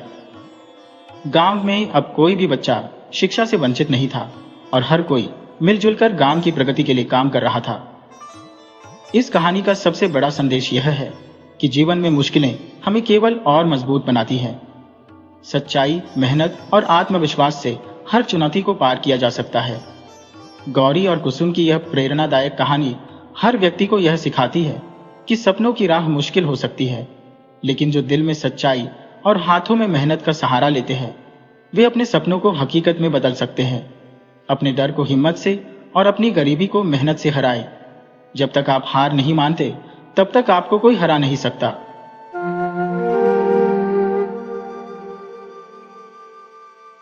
निशा एक अत्यंत मनोहारी 17 वर्षीय कन्या थी। उसके पिता सेना में तैनात थे। जब वह 17 की हुई, तब उसके पिता का स्थानांतरण जयपुर हुआ। जयपुर में जहाज मोहल्ले में उन्होंने एक किराए का आवास लिया। इस मोहल्ले में उनकी यूनिट के कई सदस्य पहले से थे, जिससे वहां रहने में सहजता हुई। घर के सामने एक मंदिर था और दाईं ओर थोड़ी दूरी पर एक गली पार मस्जिद स्थित थी। 2 महीने बीत चुके थे उन्हें यहाँ आए हुए, और अब तक पड़ोसियों से भी अच्छे संबंध स्थापित हो चुके थे। मोहम्मद भाई से उनका परिचय गहरा मित्रता में बदल चुका था। सतीश जी और मोहम्मद भाई भिन्न धर्मों के होते हुए भी सगे भाइयों से भी अधिक निकटता महसूस करते थे। मोहम्मद भाई का पुत्र इरफान और सतीश जी के बच्चे निशा और साहिल आपस में भाई बहनों की तरह घुल मिल गए थे। एक शाम जब निशा, साहिल और इरफान खेलते खेलते सामने के उस रहस्यमयी घर में जा पहुंचे, जो बाकी घरों से कुछ भिन्न और डरावना प्रतीत होता था। मोहल्ले में ऐसी चर्चाएं थी कि उस घर में एक जिन का वास है, जिसके चलते कोई भी उस ओर जाने का साहस नहीं करता था। जब सतीश जी अपने परिवार के साथ यहाँ आए थे, तब मोहम्मद भाई ने उन्हें इस घर के बारे में चेतावनी दी थी। मोहम्मद भाई ने बताया था, सतीश भाई, आप तो सेना में है, जिन बिन पर विश्वास नहीं करते होंगे, लेकिन सामने वाला घर, सच में वहां एक प्राचीन जिन का साया है। वह 1000 साल पुराना जिन है, जिसने अब तक किसी को हानि नहीं पहुंचाई है, लेकिन सुरक्षा के मद्देनजर मौलवी साहब और पीर दरगाह के बाबा ने मंत्रों और पाक जल से उसे उस घर में बांध रखा है। बच्चों को वहां जाने से रोकिए, क्योंकि बच्चों पर ऐसी आत्माओं का प्रभाव जल्दी होता है। हालांकि सतीश जी ने इसे हंसी में टाल दिया था, फिर भी बच्चों की सुरक्षा के लिए उन्हें समझा दिया था कि उस घर की ओर न जाए, मगर बच्चे होते ही है ना, उन्हें बात मानने की आदत नहीं होती। खेलते खेलते जब वे उस रहस्यमय घर में घुसे, तभी अचानक निशा बेहोश हो गई। यह देख साहिल और इरफान भयभीत होकर घर की ओर भागे। साहिल ने घर पहुंचते ही जोर से चिल्लाया, मम्मी मम्मी, दीदी बेहोश हो गई। उसकी मम्मी घबराकर उसे साथ लेकर वहां पहुंची। उधर इरफान भी अपने माता पिता के साथ उस जिन वाले घर में पहुंच चुका था। सभी ने देखा कि निशा अब भी अचेत पड़ी थी। इरफान के पिता उसे उठाकर अपने घर ले गए। शाम का समय था जब निशा के पापा भी घर लौट आए थे। डॉक्टर को बुलाया गया और उन्होंने बताया कि निशा को कमजोरी की वजह से चक्कर आ गए थे, इसलिए बच्ची का ध्यान रखने की सलाह दी। इधर मोहम्मद भाई ने इरफान और साहिल दोनों को डांटना शुरू किया। वे गुस्से में बोले, कहा था ना उस घर में मत जाना, वहां जिन्नात रहते हैं, फिर भी तुम वहां चले गए। कभी तो किसी की बात मान लिया करो। देखो अब क्या हो गया। डरे सहमे दोनों बच्चे चुपचाप डांट सुन रहे थे। तभी निशा के पापा ने हस्तक्षेप किया, अरे इरफान भाई, कोई जिन्न विन्न नहीं है। डॉक्टर ने कहा है कि कमजोरी के कारण ही निशा को चक्कर आया है। बच्चों के मन में इस तरह की बातें मत डालिए। मोहम्मद भाई ने जवाब दिया, सतीश भाई, आप भले ही न माने, लेकिन मैं मानता हूं। अगर आगे से तुम तीनों में से कोई भी उस घर की तरफ गया तो मेरे से बुरा कोई नहीं होगा, समझे। इतना कहकर मोहम्मद भाई घर के अंदर चले गए। उधर निशा को होश आ गया था और अब वह बिल्कुल ठीक लग रही थी। निशा की मां ने पूछा, निशा बेटा तुम ठीक हो ना। निशा ने जवाब दिया, हाँ मां, मैं ठीक हूं, लेकिन आप सब यहां मोहम्मद अंकल के घर में क्यों बैठे हैं। उसके पापा ने जवाब दिया, कुछ नहीं बेटा, खेलते खेलते तुम बेहोश हो गई थी तो हम तुम्हें यहां ले आए। अब चलो घर चलते हैं, आज हम सब पिज्जा खाएंगे। निशा की मां ने निशा की शर्ट की ओर देखा और पूछा, ये तुम्हारी शर्ट के बटन को क्या फंसा हुआ है। निशा ने जवाब दिया, मां, जब मैं उस घर में खेलने गई थी तो दरवाजे पर बहुत से धागे बंधे हुए थे। अचानक से मेरा शर्ट का बटन उनमें अटक गया। शायद बटन छुड़ाने के दौरान धागा टूटकर बटन के साथ रह गया होगा। निशा की मां ने इस बात पर ज्यादा ध्यान नहीं दिया और निशा को लेकर घर चली आई। उन्हें कहाँ पता था कि यह सिर्फ दरवाजे का धागा नहीं टूटा था। इस पवित्र धागे के टूटने से अब जिन्न भी आजाद हो चुका था। खैर, जिन्न क्या करेगा, ये तो बात की बात थी। लेकिन उस शाम सभी ने मिलकर पिज्जा खाया और खूब मस्ती की। अगले दिन सुबह सुबह जब निशा के घर की घंटी बजी तो निशा की मां ने बड़बड़ाते हुए कहा, इतनी सुबह सुबह कौन घंटी बजा रहा है। उन्होंने आवाज देकर सतीश से कहा, जरा देखो दरवाजे पर कौन है। सतीश ने दरवाजा खोला तो सामने एक सुंदर युवक खड़ा था। गोरा रंग, मध्यम आकार की नीली आंखें और ऊंची कद काठी वाले उस युवक की उम्र लगभग 20-21 साल की रही होगी। सतीश ने पूछा, हाँ कहिए। वह युवक बोला, जी, जो सामने वाला मकान है, मैं वहां रहने आया हूं। क्या आप मेरी मदद करेंगे। 2-3 दिन के लिए मेरा सामान यहां रख लीजिए, जब तक मैं घर की सफाई करा लूं। उसके बाद मैं सामान ले जाऊंगा। सतीश ने युवक से कहा, क्या तुम्हें उस घर के बारे में पता नहीं है। लेकिन तुम हो कौन। युवक ने जवाब दिया, जी, मेरा नाम अंकित है और मैं उस घर में शिफ्ट होने आया हूं। सतीश बोले, तुम जानते हो तुम क्या कह रहे हो। यहां के लोग कहते हैं उस घर में जिन्न का साया है और तुम वहां रहने आए हो। अंकित बोला, क्या मैं अंदर आ सकता हूं प्लीज। मैं पिछले 2 दिनों से यात्रा कर रहा हूं, बहुत थक गया हूं। सतीश ने कहा, हाँ हाँ आओ। फिर उन्होंने अपनी बेटी से कहा, बेटी 1 गिलास पानी ले आओ। निशा ने कहा, अभी लाती हूं पिताजी। अंकित ने बात जारी रखते हुए कहा, सर मैंने भी अपने मम्मी पापा से इस घर के बारे में सुना था। दरअसल ये घर मेरे परदादा जी ने बनवाया था, लेकिन जब मेरे दादाजी 12-13 साल के थे तब उस घर में अजीब अजीब घटनाएं होने लगी थी। अचानक से दादाजी बीमार रहने लगे। जब पता करवाया गया तो किसी ने बताया कि उस घर में जिन्न का साया है। दादाजी की जान बचाने के लिए परदादाजी ने वह घर छोड़ दिया। तब से वहां कोई नहीं रहता था। सतीश ने पूछा, तो बेटा तुम यहाँ क्या करने आए हो? अंकित ने रोंधे हुए गले से जवाब दिया, मेरे मम्मी पापा की एक कार दुर्घटना में मौत हो गई थी 8 महीने पहले। हम किराए के मकान में रहते थे, लेकिन उनके जाने के बाद सब खत्म हो गया। मकान मालिक ने भी घर खाली करने को कह दिया। जब कोई रास्ता नहीं सूझा तो मुझे अपने परदादा जी के इस मकान का ख्याल आया।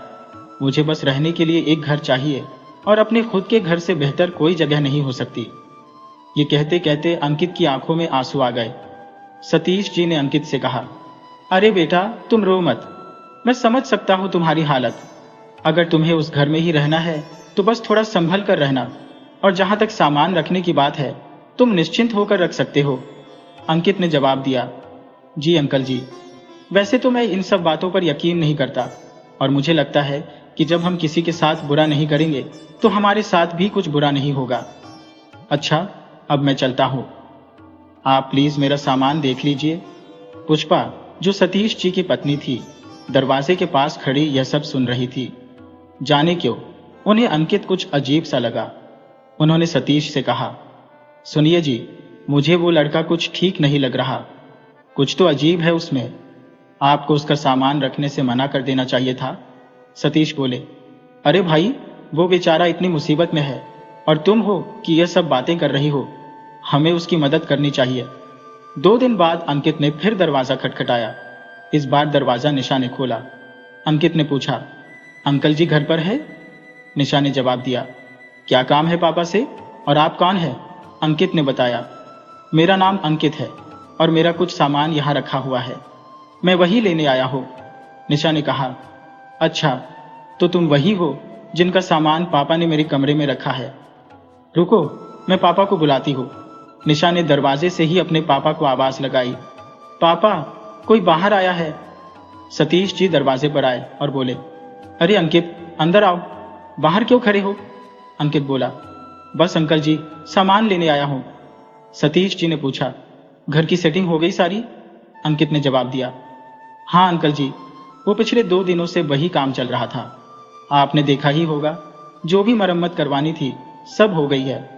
अब बस बाहर का थोड़ा सा काम बाकी है। एक बार सारा सामान शिफ्ट कर लूं फिर वो भी हो जाएगा।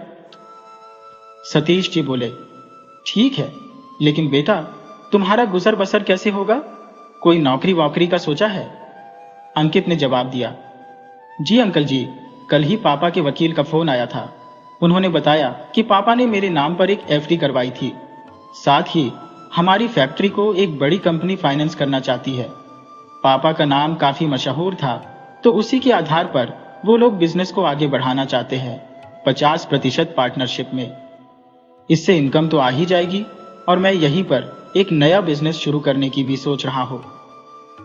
सतीश जी ने कहा, अरे ये तो बहुत अच्छी बात है कि तुम्हारी फैक्ट्री भी बच गई और अब खुद का कुछ काम भी करोगे। ये तो बढ़िया हुआ बेटा। अंकित बोला, जी अंकल जी, अब मैं चलता हूं, और वह अपना सामान लेकर चला गया। सतीश जी दरवाजा बंद करके अंदर आ ही रहे थे कि फिर से दरवाजे की घंटी बज गई। सतीश जी ने कहा, अरे अब कौन आ गया? दरवाजा खोला तो सामने मोहम्मद भाई खड़े थे। मोहम्मद भाई ने कहा, अरे सर जी, आज ड्यूटी पर नहीं गए? सतीश जी ने जवाब दिया, नहीं यार, आज छुट्टी ली है। काफी दिन हो गए थे, छुट्टी नहीं की थी। मोहम्मद भाई बोले, अरे बढ़िया है, मतलब सुबह की चाय आपके घर होगी? सतीश जी मुस्कुराते हुए बोले, यह भी कोई कहने की बात है? पुष्पा, जरा 2 कप चाय और नाश्ता ले आना, मोहम्मद मियाँ आए हैं। पुष्पा ने चाय और नाश्ता तैयार किया और काम में लग गई। मोहम्मद भाई ने बातों बातों में पूछा, सामने वाले घर में कोई रहने आया है क्या? सतीश जी ने जवाब दिया, हाँ, अंकित नाम है उसका, बड़ा ही सुलझा हुआ लड़का है। माँ बाप 8 महीने पहले गुजर गए और किराए के घर से भी निकाल दिया गया। बस इसलिए वो अपने परदादा का घर जो उन्होंने बहुत पहले छोड़ दिया था अब वापस आया है, मोहम्मद भाई ने कहा। लेकिन न जाने क्यों मुझे उस लड़के को देखकर कुछ अजीब सा महसूस हो रहा है, जैसे वो हमसे बहुत अलग है। ऐसा नहीं है कि कोई बुरा एहसास हो या कोई खतरे वाली बात हो, लेकिन फिर भी कुछ तो है उसमें, है ना भाई साहब? पुष्पा जो पास खड़ी थी कहने लगी। मुझे भी ऐसा ही लगा था उसे देखकर, लेकिन इन्हें तो मेरी बातें बेमतलब की लगती है। पुष्पा अंदर से बोलती हुई बाहर आई और सतीश जी से बोली, मुझे तो वो लड़का अजीब सा लगता है, कुछ सही नहीं लग रहा। सतीश जी ने हंसते हुए कहा, अरे ऐसी कोई बात नहीं है, बस तुम्हारे मन में उस घर को लेकर जो शक है उसी की वजह से तुम्हें ऐसा लग रहा है। मोहम्मद भाई बोले, हाँ यह भी हो सकता है। खैर छोड़ो, बस वो लड़का सलामत रहे। उधर अंकित अपने घर में एक लड़की की फोटो हाथ में लेकर खुद से ही बड़बड़ा रहा था। किसने सोचा था तुम्हें देखते ही मुझे तुमसे प्यार हो जाएगा, और वो भी इस कदर कि मेरी दुनिया के सारे उसूल और कायदे तोड़कर मैं इस घर में यूं रहूंगा। पहले भी था इस घर में, लेकिन एक कैदी की तरह। पर तुम्हारी वजह से आज मैं आजाद हूं। अगर तुम्हारी कमीज की बटन से वो पाक धागा नहीं टूटता तो मैं आजाद नहीं होता। अनजाने में ही सही तुमने मुझे आजादी दिलवाई है, इसके लिए मैं हमेशा तुम्हारा कर्जदार रहूंगा, लेकिन वादा करता हूं कि हमेशा तुम्हारी हिफाजत करूंगा। अंकित के चेहरे पर एक अजीब सी मुस्कान थी। उसने फोटो को देखते हुए कहा, निशा तुमसे मुझे प्यार हो गया है। मुझे पता है कि एक इंसान और एक जिन का प्यार मुमकिन नहीं हो सकता, पर मैं इसे मुमकिन बनाकर ही रहूंगा। बिना किसी जबरदस्ती के, बिना किसी जादू के मैं तुम्हें अपनी मोहब्बत से अपना बनाऊंगा। तुम्हारे लिए तो मेरी जान भी हाजिर है। अंकित एक जिन्न था, लेकिन उसने कभी किसी इंसान को नुकसान नहीं पहुंचाया था, बल्कि जब से वो आजाद हुआ था तब से उसने लोगों की मदद ही की थी। उसे घर में कैद कर लिया गया था, पर अब निशा की वजह से वो फिर से आजाद हो गया था। कहा जाता है कि जब कोई जिन्न आपकी मदद करता है तो वो आपका कर्जदार बन जाता है, लेकिन अंकित का निशा के प्रति सिर्फ कर्ज नहीं बल्कि मोहब्बत भी बढ़ती जा रही थी। अब 1 साल हो चला था और मोहल्ले में भी अंकित की सबसे जान पहचान हो गई थी। सतीश और मोहम्मद भी अब उसे अपनी फैमिली की तरह मानने लगे थे। अंकित का सभी के घर आना जाना था, और चूंकि वो अकेला रहता था तो सब उसका ख्याल भी रखते थे। इसी बीच अंकित और निशा का मिलना जुलना भी बढ़ गया था। अंकित तो पहले से ही निशा से मोहब्बत करता था, और शायद अब निशा भी उसे पसंद करने लगी थी। निशा की उम्र ही ऐसी थी, 17-18 साल की। इस उम्र में अक्सर दिल में अलग अलग तरह के भावनात्मक बदलाव होते हैं। पहले तो निशा को अंकित पसंद नहीं आता था, लेकिन धीरे धीरे वो उसे पसंद करने लगी थी। अंकित की हल्की नीली आंखें उसे बहुत पसंद थी। दोनों का प्यार अब गहरा होता जा रहा था, और वे दोनों अब अक्सर साथ घूमने फिरने लगे थे। जब भी निशा और उसके परिवार पर कोई मुसीबत आती, अंकित हमेशा उनकी मदद के लिए पहुंच जाता। निशा को कभी कभी ये अजीब लगता कि अंकित कैसे हर जगह उसे बचाने के लिए पहुंच जाता है। एक दिन अंकित ने निशा के परिवार के सामने शादी का प्रस्ताव रखा। निशा के माँ पापा को वो पहले से ही पसंद था, इसलिए उन्होंने उसे मना नहीं किया। लेकिन सतीश जी बोले, अरे बेटा, निशा अभी 18 साल की ही तो है, इतनी छोटी उम्र में शादी नहीं हो सकती। अंकित ने मुस्कुराते हुए कहा, कोई बात नहीं अंकल जी, आपने हाँ कह दी, यही काफी है। शादी जब आप चाहें तब कर दीजिए। इस पर निशा की माँ बोली, लेकिन इतनी भी छोटी नहीं है। निशा की शादी भले ना हो, पर सगाई तो कर ही सकते हैं। सतीश जी ने हामी भरते हुए कहा, हाँ निशा की माँ सही कह रही हो, सगाई तो कर ही सकते हैं। मैं कोई अच्छा सा मुहूर्त निकलवा कर सगाई की तारीख पक्की कर लेता हूँ। निशा ये सब सुन रही थी और मन ही मन बहुत खुश हो रही थी। हफ्ते भर बाद सगाई का मुहूर्त निकला। सगाई में ज्यादा लोग नहीं बुलाए गए थे, बस आस पड़ोस के दोस्त और कुछ परिवार वाले ही शामिल हुए थे। मोहम्मद भाई अपनी फैमिली के साथ आए थे और सतीश जी की मदद कर रहे थे। सगाई बहुत अच्छे से हो गई और सभी बहुत खुश थे। धीरे धीरे सभी अपने अपने घर चले गए। बस निशा का परिवार, अंकित और मोहम्मद का परिवार वहीं रुक गया। बातें करते करते रात के 11:30 बज गए और वक्त का पता ही नहीं चला। अचानक अंकित ने आईने में खुद को देखा तो उसकी आंखें चमक रही थी। उसे याद आया कि आज पूर्णिमा की रात है। और पूरे चांद की रात जिन्हों की शक्तियां अपने चरम पर होती हैं। 12 बजे जिन्हों को कुछ समय के लिए अपने असली रूप में आना पड़ता है। 11:30 बज चुके थे। अंकित बिना कुछ कहे वहां से निकल गया और अपने घर की तरफ चला गया। लेकिन उसके अलावा एक और शख्स था जिसने उसकी चमकती हुई आंखें देख ली थी।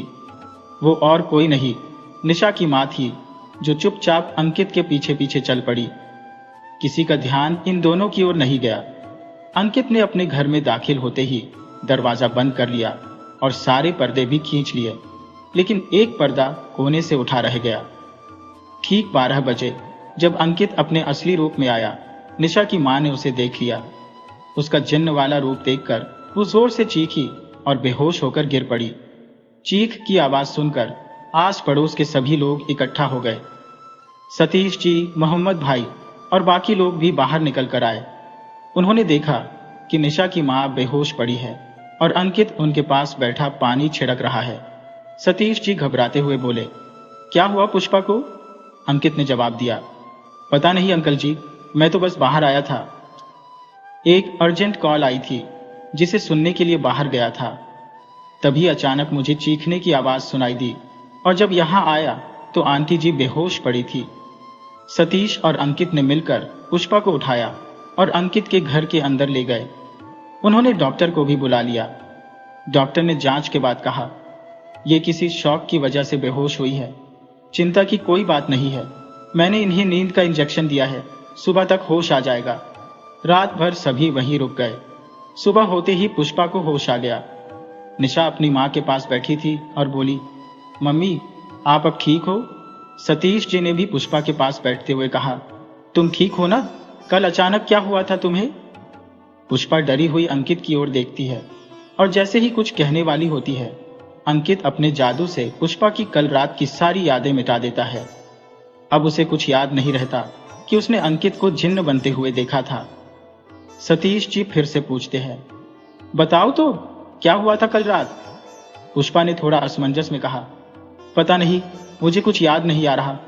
हम सब बातें कर रहे थे और उसके बाद क्या हुआ कुछ समझ नहीं आ रहा। सतीश जी बोले, कोई बात नहीं, ज्यादा सोचो मत, आराम करो। इसके बाद सब कुछ फिर से सामान्य हो गया और सभी अपने अपने घर चले गए। ऐसे ही 2 साल बीत गए और अंकित की असली पहचान अभी भी सबसे छुपी हुई थी। लेकिन एक दिन मोहम्मद भाई के घर एक बाबा आए। बाबा का चेहरा बेहद शांत और रूहानी था। मोहम्मद भाई ने सतीश जी और उनके परिवार को भी बुलाया बाबा से मिलने के लिए और अंकित को भी। मोहम्मद भाई ने सतीश जी से कहा, सतीश भाई, ये बाबा हमारे गांव के रहने वाले हैं। हमारे गांव में एक बहुत पुरानी दरगाह है, पीर बाबा की। बाबा वहीं रहते हैं और वर्षों से पीर बाबा की सेवा करते आ रहे हैं। जब हम छोटे थे और गांव में रहते थे तो बाबा से मिलने मजार पर जाया करते थे। आजकल किसी काम से शहर आए थे तो मुझसे मिलने आ गए। सोचा आपसे भी मिलवाता चलो। सभी ने बाबा को प्रणाम किया। तभी मोहम्मद भाई बोले, अरे अंकित नहीं आया अभी तक, उसे भी बाबा से मिलवा देते। सतीश जी ने कहा, हाँ उसे तो फोन कर दिया था, आता ही होगा। तभी अंकित दरवाजे पर आ गया। सतीश ने दरवाजे की तरफ देखा और कहा, अंकित आ गया। अंकित जैसे ही अंदर आया, बाबा को देखकर उसके चेहरे पर एक अजीब सी परेशानी छा गई। बाबा ने भी उसे देखते ही पहचान लिया कि वह इंसान नहीं बल्कि कुछ और है। मोहम्मद ने अंकित की पहचान बाबा से कराई। ये सतीश भाई का होने वाला दामाद है। अंकित ने बाबा को घूर कर देखा और बिना कुछ बोले घर से बाहर जाने लगा। तभी बाबा ने गुस्से भरी आवाज में कहा, रुको। बाबा की आवाज में गुस्सा सुनकर सभी लोग थोड़े परेशान हो गए। मोहम्मद भाई ने पूछा, क्या हुआ बाबा? बाबा ने कहा, कुछ नहीं, तुम सब यहां से जाओ, मुझे इस लड़के से अकेले में बात करनी है। मोहम्मद भाई ने हिचकिचाते हुए कहा, लेकिन बाबा। बाबा ने फिर से कहा ना, सभी बाहर जाओ और जब तक मैं न कहूं कोई अंदर नहीं आएगा। सभी लोग बाहर चले गए। अब घर के अंदर सिर्फ बाबा और अंकित रह गए थे। बाबा ने अंकित की तरफ देखते हुए कहा, तू इंसानों के बीच क्या कर रहा है? देख, मैं जानता हूं तू एक जिन्न है, इंसान नहीं। बता, क्या मकसद है तेरा? और मैंने सुना है कि तू उस लड़की से शादी करने वाला है जानता है ना, एक जिन्न और इंसान का मिलन क्या मतलब रखता है? अंकित ने कहा। बाबा, मेरा कोई गलत मकसद नहीं है। मैं उस लड़की से सच्चा प्यार करता हूँ। मैं पिछले 13 सालों से उस घर में कैद था, बिना किसी गलती के। मैंने कभी किसी को नुकसान नहीं पहुंचाया, फिर भी मुझे कैद कर दिया गया। उस लड़की ने मुझे आजाद किया और मैं उसका कर्जदार हूँ। मैंने वादा किया है कि हमेशा उसकी हिफाजत करूंगा। आप भी जानते हैं कि जिन्न अपना वादा अधूरा नहीं छोड़ते। बाबा ने गंभीर होते हुए कहा, देख, मैं जानता हूं तू एक नेक दिल जिन्न है, इसलिए तेरे से बात कर रहा हूं, वरना अब तक तुझे राख में मिला चुका होता। लेकिन तू ये नहीं समझता कि एक जिन्न और इंसान का मिलन अल्लाह के बनाए नियमों के खिलाफ है। अंकित ने दृढ़ता से कहा, बाबा, आप चाहे तो मुझे अभी राख में मिला सकते हैं, लेकिन उस लड़की को मैं नहीं छोड़ सकता। उसकी हिफाजत का वादा किया है मैंने और उससे सच्चा प्यार करता हूँ। मुझे पता है कि जिन्हों की दुनिया के नियम इस प्यार को मंजूर नहीं करते, लेकिन जो भी सजा होगी मैं मंजूर करूंगा, पर मैं उसे कोई नुकसान नहीं पहुंचने दूंगा। ये एक जिन्न का वादा है। बाबा ने थोड़ी नरमी से कहा, ठीक है, तेरी बातों में सच्चाई नजर आ रही है, लेकिन अगर तेरे और उस लड़की के बीच मिलन हुआ और अगर उसकी कोख भारी हो गई तो तेरी औलाद उसकी सच्चाई सबके सामने ला देगी।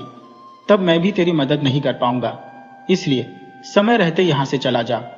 अंकित ने कहा, अगर मेरी सच्चाई जानने के बाद निशा मुझे अपनाने से मना कर देगी तो मैं हमेशा के लिए चला जाऊंगा, लेकिन अभी नहीं। आप वादा करो बाबा, आप मेरी सच्चाई किसी से नहीं बताएंगे। बाबा ने सोचा और फिर कहा, ठीक है, मैं तेरी सच्चाई किसी को नहीं बताऊंगा, लेकिन अगर तू सच में उस लड़की से शादी करना चाहता है तो 10 दिन के अंदर शादी कर ले और शादी के बाद अगले 15 दिनों तक उसके करीब नहीं जाएगा।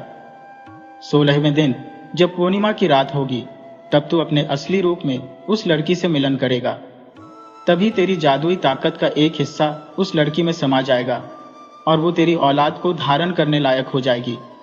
अगर तू ये सब कर पाया तो तेरा बच्चा इंसानों जैसा होगा और उसमें जिन्न के गुण नहीं होंगे। इसके बाद तेरी सच्चाई कोई नहीं जान पाएगा, लेकिन अगर तू जो मैंने कहा वो नहीं कर पाया तो तेरी औलाद में जिन्न की शक्तियां होंगी और वो तेजी से बढ़ेगा। 9 महीने की जगह 5 महीने में ही इस दुनिया में आ जाएगा। ख्याल रखना, 25 दिन बाद पूर्णिमा की रात ही मिलन होना चाहिए। ये मौका 11 सालों में एक बार आता है। अगर इस बार चूक गया तो फिर अगले 11 साल बाद मिलेगा। अगर तू जिंदगी भर उस लड़की के साथ रहना चाहता है बिना अपनी सच्चाई सामने लाए तो यही वक्त है। उधर बाहर सभी लोग परेशान थे कि बाबा ने अंकित को अकेले में क्यों बुलाया। ऐसी क्या बात हो गई जो बाबा अकेले में अंकित से बात कर रहे थे? बाबा ने थोड़ी देर बाद सभी को अंदर बुलाया।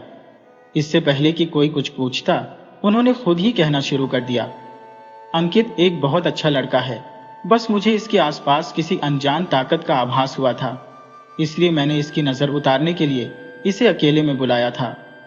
अगर मैं ये सब पहले बता देता तो नजर उतारने में वो ताकत रुकावट डाल सकती थी, इसलिए बिना किसी को बताए ये करना जरूरी था। बाबा की बातें सुनकर सभी मान गए और फिर बाबा ने कहा, अगर हो सके तो इन दोनों बच्चों की शादी अगले 10 दिनों के अंदर ही करवा दो, इससे बहुत अच्छा होगा। इतना कहकर बाबा वहां से चले गए। सतीश जी थोड़े झल्लाते हुए बोले, अरे ये कैसे हो सकता है, ऐसे अचानक 10 दिनों में शादी करवा दें? निशा अभी सिर्फ 19 साल की है, इतनी जल्दी शादी कैसे करवा सकते हैं? और बाबा बस कहकर चले गए कि शादी करवाओ। मोहम्मद भाई समझाने लगे, सतीश भाई, बाबा बहुत बड़े ज्ञानी है, उनकी शक्तियों को मैंने खुद देखा है, उन्होंने कभी किसी का बुरा नहीं सोचा। अगर उन्होंने ऐसा कहा है तो कुछ सोच समझकर ही कहा होगा। सतीश जी ने कुछ सोचते हुए कहा, लेकिन निशा अभी छोटी है, मुझे नहीं लगता कि वो अभी शादी के लिए तैयार होगी। पुष्पा बोली, एक बार उससे पूछ लेते हैं, क्या कहती है? वैसे भी शादी अब हो या 2 साल बाद, करनी तो अंकित से ही है, और अगर बाबा ने कहा है तो कुछ अच्छा सोचकर ही कहा होगा। मोहम्मद भाई ने हामी भरते हुए कहा, हाँ सतीश भाई, बाबा कुछ भी बिना मतलब के नहीं कहते, बाकी आपकी मर्जी है। सतीश जी ने अंकित की तरफ देखा और कहा, अंकित तुम्हें क्या लगता है? अंकित ने विनम्रता से कहा, अंकल जी, जैसा आप सब तय करेंगे मुझे वही मंजूर होगा। अगर आप निशा की आगे की पढ़ाई की चिंता कर रहे हैं तो शादी के बाद भी मैं उसे पढ़ाई से मना नहीं करूंगा। मेरा काम भी अब अच्छा चल पड़ा है तो उसकी सारी जरूरतें पूरी कर सकता हो। अगर आप और निशा की मर्जी हो तो ही आप शादी के लिए सोचिएगा, मुझे कोई जल्दी नहीं है। हालांकि अंकित ने यह बात कह दी थी, लेकिन अंदर ही अंदर वो भी चाहता था कि इन 10 दिनों में शादी हो जाए। मोहम्मद भाई फिर से बोले, सतीश भाई, शादी अब करो या 2 साल बाद, करनी तो है ही। और वैसे भी निशा कोई दूर नहीं जा रही, सामने वाली घर में ही तो जा रही है। सतीश जी ने हामी भरते हुए कहा, हाँ ये बात तो तुम ठीक कह रहे हो, एक बार निशा से भी पूछ लेते हैं। सतीश जी ने निशा को बुलाकर कहा, बेटा तुम बताओ, तुम्हारी क्या मर्जी है? निशा ने थोड़ी झिझकते हुए कहा, पापा मैं क्या बोलूं, जैसा आप सबको सही लगे वैसा ही कीजिए। लेकिन मन ही मन वो भी यही चाह रही थी कि उसकी शादी जल्द से जल्द हो जाए। वो भी अब इंतजार नहीं कर पा रही थी कि कब उसकी शादी अंकित से हो और दोनों साथ रह सकें। सतीश जी बोले, ठीक है, अगर तुम सबको सही लगता है तो मैं हमारे पंडित जी से बात करके देखता हूं। जब तक पंडित जी से बात नहीं हो जाती तब तक कुछ नहीं करेंगे। सतीश जी ने पंडित जी को फोन किया और सारी बात बताई। उन्होंने कहा, पंडित जी अब आप बताइए क्या किया जाए? पंडित जी ने जवाब दिया, देखो बेटा, बाबा जी बहुत ज्ञानी होंगे, उन्होंने जो 10 दिन का समय बताया है वो बहुत शुभ है। इन 10 दिनों में ऐसा संयोग बन रहा है जो सालों में एक बार ही आता है। अगर इन 10 दिनों में शादी होती है तो जिंदगी में हमेशा खुशियां भरी रहेंगी। सतीश जी ने थोड़ी चिंता जाहिर करते हुए कहा, लेकिन पंडित जी, निशा तो अभी 19 साल की है। पंडित जी ने समझाया, बेटा शादी कब होनी है ये हमारे हाथ में नहीं है, सब ऊपर वाले के हाथ में है। और निशा की कुंडली में भी कम उम्र का ही योग बन रहा है। वैसे भी ये 10 दिनों का शुभ योग 11-12 साल बाद ही फिर से बनेगा। मैं तो कहता हूं शादी करवा दो, बाकी तुम्हारी मर्जी। सतीश जी ने पंडित जी से बात खत्म करते हुए कहा, ठीक है पंडित जी, नमस्ते। उधर घर में पुष्पा ने पूछा, सुनिए जी, पंडित जी ने क्या कहा? सतीश जी ने कहा, वो भी यही कह रहे हैं कि सालों बाद यह मुहूर्त आया है। अगर आने वाले 10 दिनों में शादी हो गई तो बहुत ही शुभ होगा। मोहम्मद भाई मुस्कुराते हुए बोले, देखा भाई, मैंने कहा था ना, बाबा कुछ भी बिना मतलब के नहीं कहते। अब चलो शादी की तैयारियां शुरू करो। सतीश जी ने सिर हिलाते हुए कहा, हाँ भाई, मैं भी यूं ही परेशान हो रहा था। वैसे भी हमारी बेटी कहाँ दूर जा रही है, सामने वाले घर में ही तो जा रही है। सतीश जी भावुक होते हुए निशा के सिर पर प्यार से हाथ फेरते हैं और कहते हैं, मेरी बेटी इतनी बड़ी हो गई, उसकी शादी हो रही है और पता भी नहीं चला। निशा भी अपने पापा के गले लग जाती है और दोनों की आंखों में आंसू आ जाते हैं। नीचे खड़े सभी लोग भावुक हो जाते हैं। खुशी के आंसू जो हर माता पिता की आंखों में अपनी बेटी की विदाई के वक्त आ ही जाते हैं। अंकित ने भी चैन की सांस ली। आखिरकार उसकी मोहब्बत उसे मिलने वाली थी। निशा ने अंकित की तरफ देखा और अंकित ने उसकी तरफ। दोनों की आंखों में खुशी की चमक थी। वे दोनों अब जल्द ही एक हो जाने वाले थे, वो भी कानूनी और सामाजिक रूप से। अंकित ने निशा को इशारे से बुलाया और ऊपर के कमरे में चला गया। निशा भी सबकी नजरें चुराकर धीरे धीरे उसके पीछे पीछे चली गई। नीचे सभी शादी की तैयारियों में व्यस्त थे। ऊपर निशा और अंकित एक दूसरे के सामने खड़े थे। निशा अंकित को देखकर अचानक शर्मा गई और अपना चेहरा दूसरी ओर मोड़ लिया। अंकित उसके पास आकर मुस्कुराते हुए बोला, अरे निशा, तुम इतना क्यों शर्मा रही हो? निशा शर्माते हुए बोली, क्योंकि अब हम पति पत्नी बनने जा रहे हैं। अंकित ने उसकी ओर देखते हुए कहा, तुम नहीं जानती निशा, कब से मैं इस दिन का इंतजार कर रहा हूं। अगर मेरा बस चलता तो कब की तुमसे शादी कर ली होती। बहुत प्यार करता हूं तुमसे निशा। तुम्हें नहीं पता कि मैंने अपनी दुनिया के सारे नियम, सारे कायदे तोड़कर तुमसे प्यार किया है। निशा थोड़ी हैरान होकर हंसते हुए बोली, अपनी दुनिया के नियम? मतलब तुम एलियन हो? और जोर से हंसने लगी। हंसते हुए वो बेहद खूबसूरत लग रही थी। अंकित उसे देखते हुए कहता है, तुम्हारी ये हंसी मुझे बहुत पसंद है। तभी अचानक निशा ने अंकित को धक्का देकर पीछे कर दिया। अंकित हक्का बक्का होकर बोला, अरे क्या हुआ, इतनी जोर से क्यों धक्का दिया? निशा थोड़ा घबराई हुई आवाज में बोली, तुम्हारी आंखें क्यों चमक रही थी? ये क्या हो रहा है? निशा की घबराहट देखकर अंकित को बाबा की बात याद आई कि पूरे चांद की रात से पहले वो निशा के करीब नहीं आ सकता। उसने जल्दी से जवाब देते हुए कहा, अरे तुमने नोटिस किया? मैं तो तुम्हें बताने वाला था कि मैंने नए कॉन्टैक्ट लेंस लिए हैं, बस उन्हें पहनकर चेक कर रहा था। शायद लाइट की वजह से वो थोड़ा ज्यादा चमक रहे थे। मैंने भी पहले ध्यान नहीं दिया, लेकिन अब समझ आया। अंकित ने यह कहानी बनाकर निशा को समझाने की कोशिश की और निशा उसकी बातों में आ भी गई। इधर नीचे शादी की तैयारियां जोर शोर से चल रही थी। दिन बीतते गए और वो खास दिन भी आ गया जिस दिन उनकी शादी होनी थी। मंडप में अंकित बड़ी बेसब्री से निशा का इंतजार कर रहा था। जब निशा लाल जोड़े में सजी संवरी मंडप में आई तो वो ऐसी लग रही थी मानो चांद का टुकड़ा जमीन पर उतर आया हो। उसकी माँ उसकी सुंदरता की तारीफें करते नहीं थक रही थी और पापा बस नम आंखों से अपनी बेटी को निहार रहे थे। निशा ने अंकित के पास आकर बैठते हुए एक नजर उसे देखा और दोनों मुस्कुरा दिए। शादी की सभी रस्में विधिवत पूरी हो गईं। विदाई का समय आया तो निशा की माँ, पापा, मोहम्मद भाई और पूरा परिवार नम आंखों से उसे विदा कर रहे थे। हालांकि वो सामने वाले घर ही जा रही थी, लेकिन बेटी की विदाई हर माता पिता के लिए भावुक पल होता है। विदाई के बाद निशा और अंकित अपने नए घर की ओर चले गए। वहां पहुंचते ही दोनों घर के अंदर गए और निशा अपने कमरे में बैठी सोचने लगी। वह थोड़ी नर्वस थी, सोच रही थी, आज वेडिंग नाइट है, बस थोड़ा रिलैक्स कर लो, सब ठीक होगा। अंकित भी उसके पास आकर बैठ गया और दोनों ने एक दूसरे की आंखों में देखकर एक नई जिंदगी की शुरुआत की उम्मीद में मुस्कुराते हुए हाथ थाम लिया। निशा अपने आप से ही बातें कर रही थी, मैं इतना नर्वस क्यों हो रही हूँ? मुझे तो खुश होना चाहिए कि मेरी शादी मेरी पसंद के इंसान से हो रही है। तभी अंकित कमरे में आता है। उसे देखकर निशा फिर से नर्वस हो जाती है। अंकित मुस्कुराते हुए कहता है, तुम सारी रस्मों और तैयारियों में थक गई हो, तुम थोड़ा आराम कर लो और सो जाओ, मैं भी चेंज कर लेता हूँ।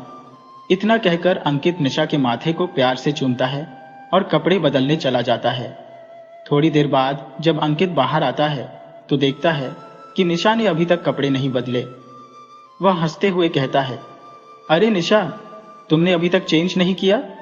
निशा हल्की मुस्कान के साथ जवाब देती है, क्या बताऊं, सारा सामान तो मम्मी वाले घर में रह गया, यहाँ पहनने को कुछ भी नहीं है। अंकित सिर खुजलाते हुए कहता है, अरे सॉरी, ये तो मैं बिल्कुल भूल ही गया, लेकिन 2 महीने पहले मैंने तुम्हारे लिए एक नाइट ड्रेस खरीदी थी, मुझे बहुत पसंद आई थी। निशा मुस्कुराते हुए पूछती है, अच्छा, लेकिन कैसी ड्रेस है? अंकित थोड़ा झिझकते हुए कहता है, वो थोड़ी मतलब नहीं, काफी छोटी है, तुम खुद ही देख लो। अंकित नाइट ड्रेस लेकर आता है। निशा उसे देखकर हंसते हुए कहती है, ये क्या है? ये तो शुरू होने से पहले ही खत्म हो गई, लेकिन कोई बात नहीं, अब हम एक है ना। ऐसा कहकर निशा ड्रेस पहनने चली जाती है। जब निशा बाहर आती है तो अंकित उसकी तरफ देखता रह जाता है। निशा भी उसके इस आकर्षण को महसूस करती है। दोनों धीरे धीरे एक दूसरे के पास आते हैं, लेकिन जैसे ही अंकित निशा के करीब जाने लगता है उसे बाबा की बात याद आ जाती है। वह अचानक रुक जाता है और पीछे हट जाता है। निशा थोड़ी हैरान होकर पूछती है, क्या हुआ अंकित? अंकित झूठ मूठ कहते हुए जवाब देता है, कुछ नहीं, बस माँ पापा से बात करते समय एक रस्म के बारे में सुना था। हमारे घर में शादी के 15 दिनों तक दूल्हा और दुल्हन एक दूसरे के करीब नहीं आ सकते। निशा थोड़ी चौंकते हुए कहती है, ऐसी रस्म मैंने तो कभी नहीं सुना। अंकित कहता है, मुझे भी नहीं पता था, माँ से ही सुना।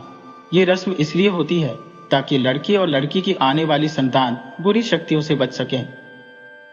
निशा थोड़ी गंभीर होकर कहती है, अच्छा, अगर माँ ने कहा है तो कुछ तो वजह होगी। वैसे भी हर परिवार की अपनी अपनी रस्में होती है। कोई बात नहीं, वेडिंग नाइट तो 15 दिनों बाद भी मनाई जा सकती है। निशा की इस बात पर अंकित मुस्कुराते हुए कहता है, अरे वाह, तुम तो बहुत समझदार हो गई हो। अच्छा, अब तुम सो जाओ, बहुत थक गई हो।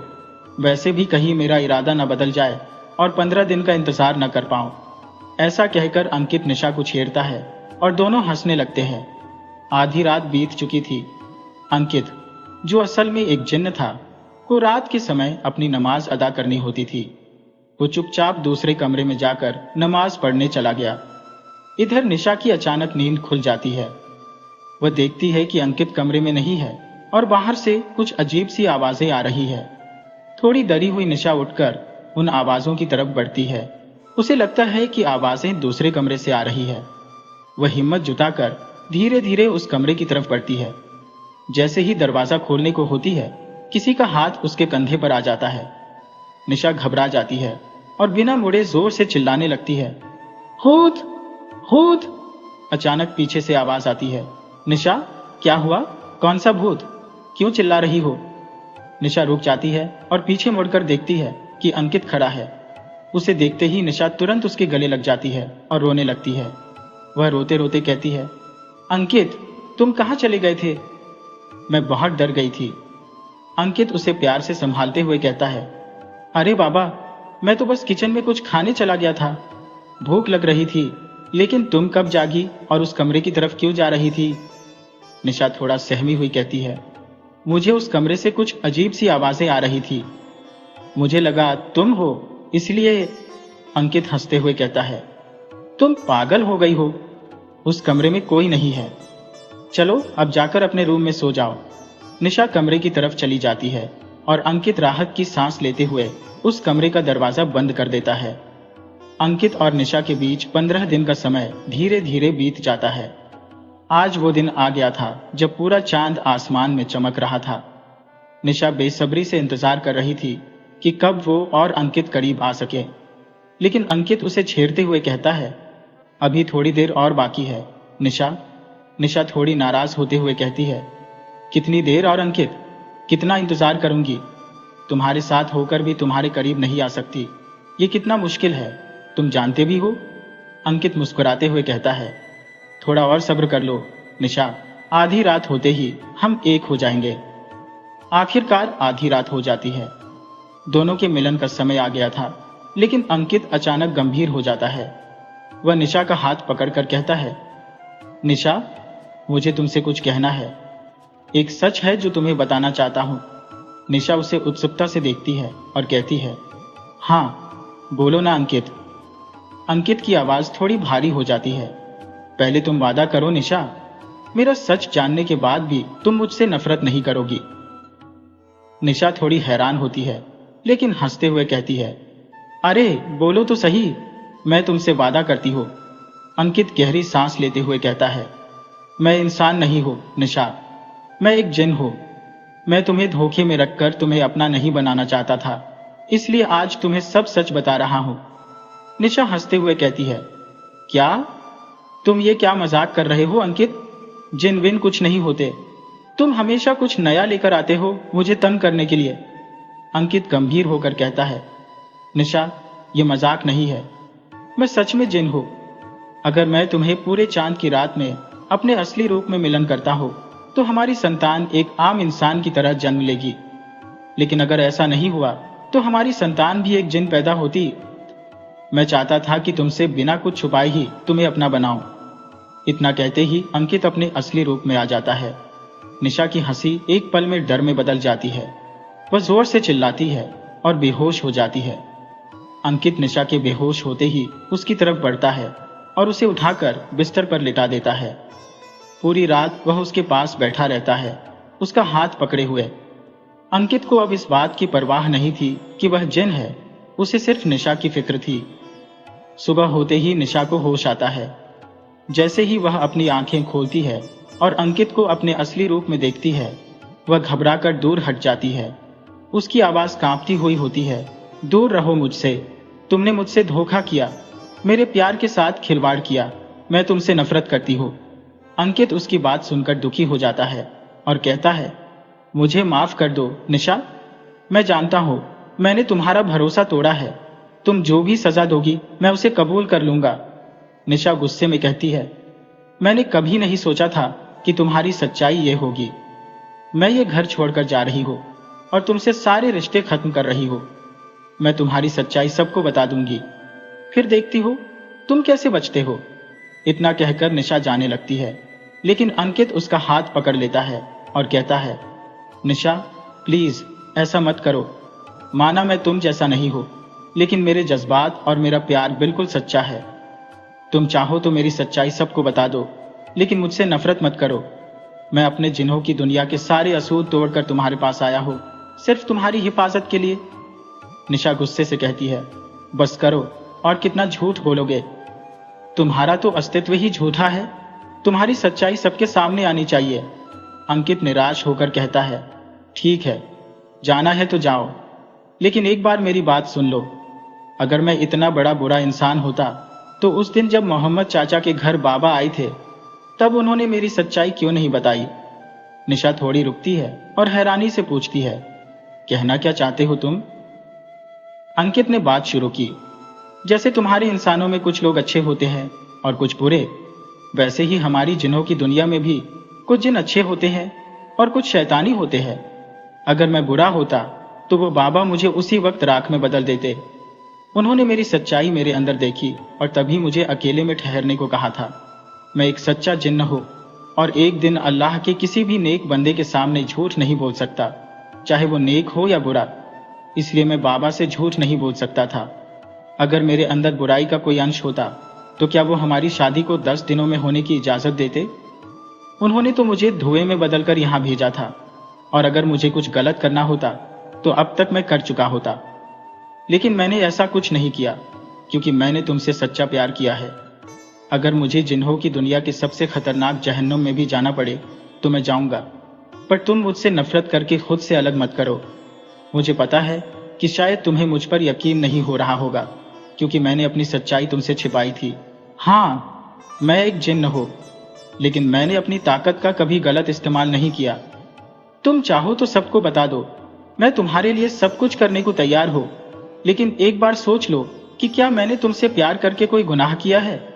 अगर यह गुनाह है तो तुम हर वादे से, हर रिश्ते से आजाद हो। कहते हुए अंकित रोने लगा और घुटनों के बल बैठ गया। उसकी आंखों से आंसू बह रहे थे। निशा ये सब सुन रही थी। उसकी नजरें अंकित की नम आंखों पर टिकी हुई थी। उन आंखों में उसे सिवाय सच्चाई के कुछ नजर नहीं आया। निशा ने समझ लिया था कि अब उसे क्या करना है। वो दौड़कर अंकित के गले लग गई और बोली, तुम्हें क्या लगा मैं इस बात से नाराज हूं कि तुम जिन्न हो? नहीं, बात सिर्फ इतनी है कि तुमने मुझसे अपनी सच्चाई छिपाई। मुझे इससे कोई फर्क नहीं पड़ता कि तुम जिन्न हो या इंसान, लेकिन कल रात जब तुम जिन्न के रूप में मेरे सामने आए तो मैं डर गई थी और सोचने समझने की हालत में नहीं थी। लेकिन अब तुम्हारी बातें सुनने के बाद मैं सच कह रही हूं, तुमसे अच्छा साथी मुझे नहीं मिल सकता। मैं भी तो तुमसे प्यार करती हूँ। कल रात को तुमने अपनी पूरी जिंदगी का सच मुझसे छिपा सकते थे, लेकिन तुमने ऐसा नहीं किया। प्यार तो प्यार होता है, चाहे वो जिन्न हो या इंसान। मैं भी तुमसे बहुत प्यार करती हूँ। अंकित निशा की बात सुनकर बहुत खुश हो गया और उसे अपने गले से लगा लिया। उसके मन से एक बड़ा बोझ उतर गया और दोनों एक दूसरे के गले लग गए और बिना किसी झूठ के एक नए रिश्ते की शुरुआत की। अगले दिन अंकित ने निशा को एक पैकेट दिया। निशा ने पूछा, इसमें क्या है? अंकित ने कहा, खुद देख लो। निशा ने पैकेट खोला तो उसमें 2 टिकटें थी। उसने पूछा, ये किसकी टिकट है? अंकित ने जवाब दिया, ये हमारे हनीमून की है। निशा खुशी से बोली, हम घूमने जाएंगे? और बहुत उत्साहित हो गई। अंकित ने कहा, हाँ, हम जर्मनी जाएंगे।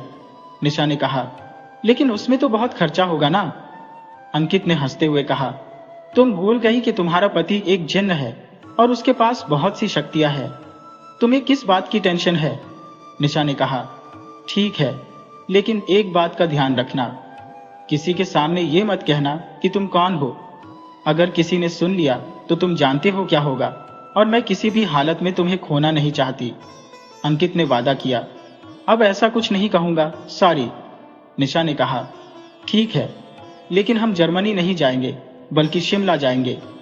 मेरा सपना है कि एक बार शिमला घूमने जाऊं।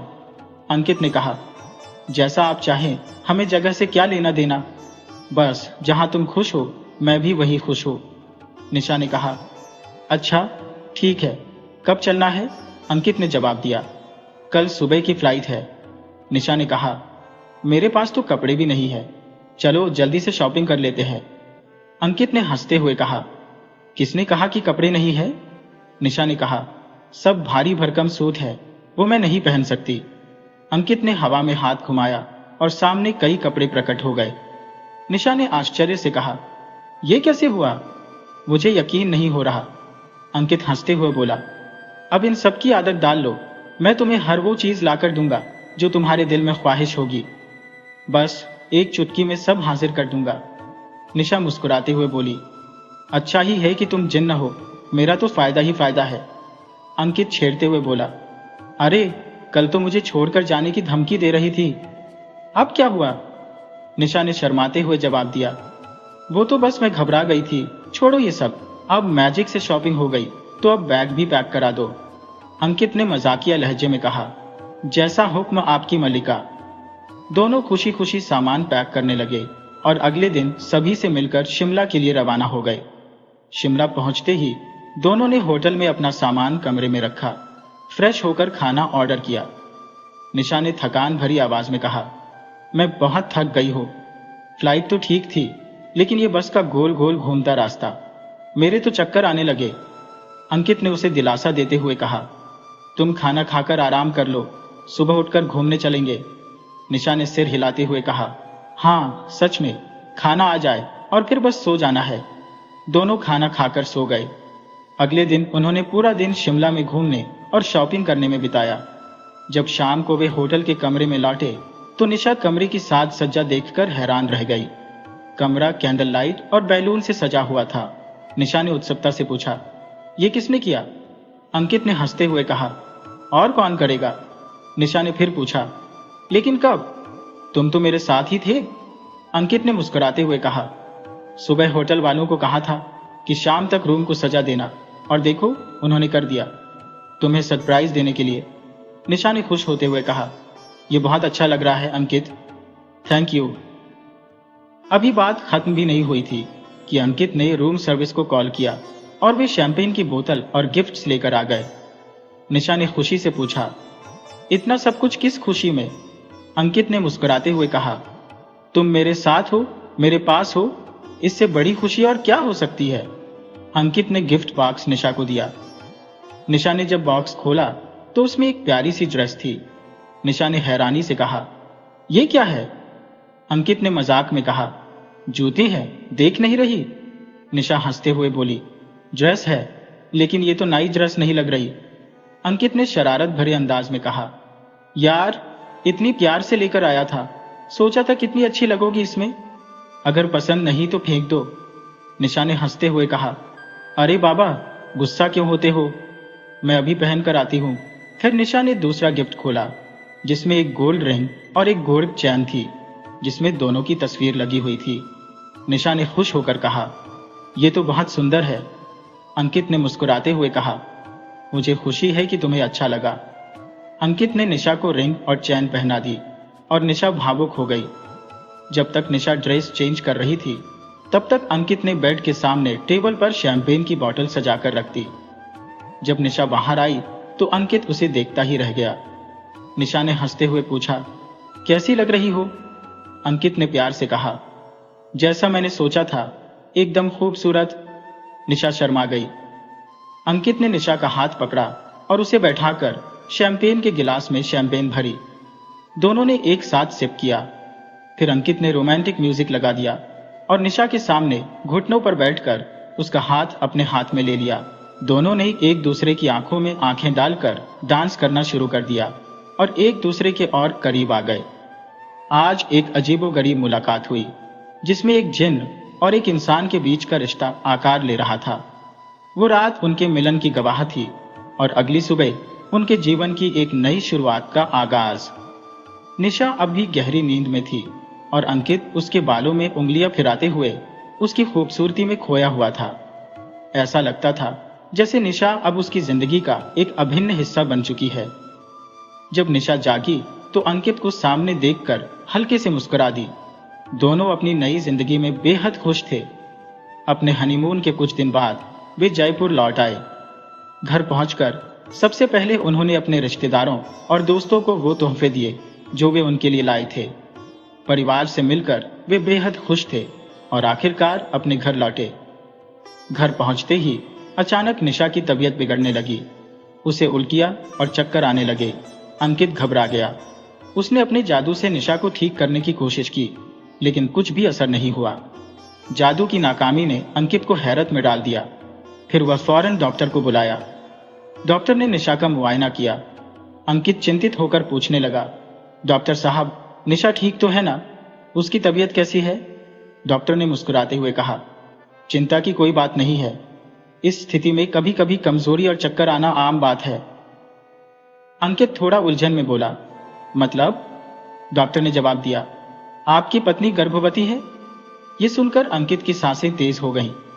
डॉक्टर के जाने के बाद अंकित ने निशा के पास जाकर बताया, तुम प्रेग्नेंट हो? निशा ने खुशी के साथ कहा, अरे ये तो खुशी की बात है। लेकिन अंकित गंभीरता से बोला, निशा, हमारी शादी को अभी सिर्फ 1 हफ्ता हुआ है और तुम 4 हफ्ते की गर्भवती हो। निशा ने हक्का बक्का होकर कहा, क्या कह रहे हो तुम? ये कैसे हो सकता है? अंकित ने गंभीरता से कहा, यह मजाक नहीं है, डॉक्टर ने यही कहा है। हमने बहुत बड़ी गलती कर दी है। हमें बाबा की बात माननी चाहिए थी। उन्होंने कहा था कि हमारा मिलन सिर्फ पूर्णिमा की रात को ही हो सकता है, लेकिन हमने अनजाने में ये नियम तोड़ दिया। मुझे अभी बाबा से मिलना होगा। अंकित ने जल्दबाजी में घर छोड़ दिया और निशा पीछे से आवाज लगाती रह गई। अंकित सीधे मोहम्मद चाचा के पास पहुंचा और उनसे बाबा से मिलने की गुहार लगाई। मोहम्मद चाचा ने कहा, अरे क्या हुआ? तुम इतने परेशान क्यों हो? बाबा से क्यों मिलना चाहते हो? अंकित ने संजीदगी से कहा, चाचा, कुछ बहुत जरूरी बात है। कृपया बाबा से बात करके उन्हें बुला लीजिए।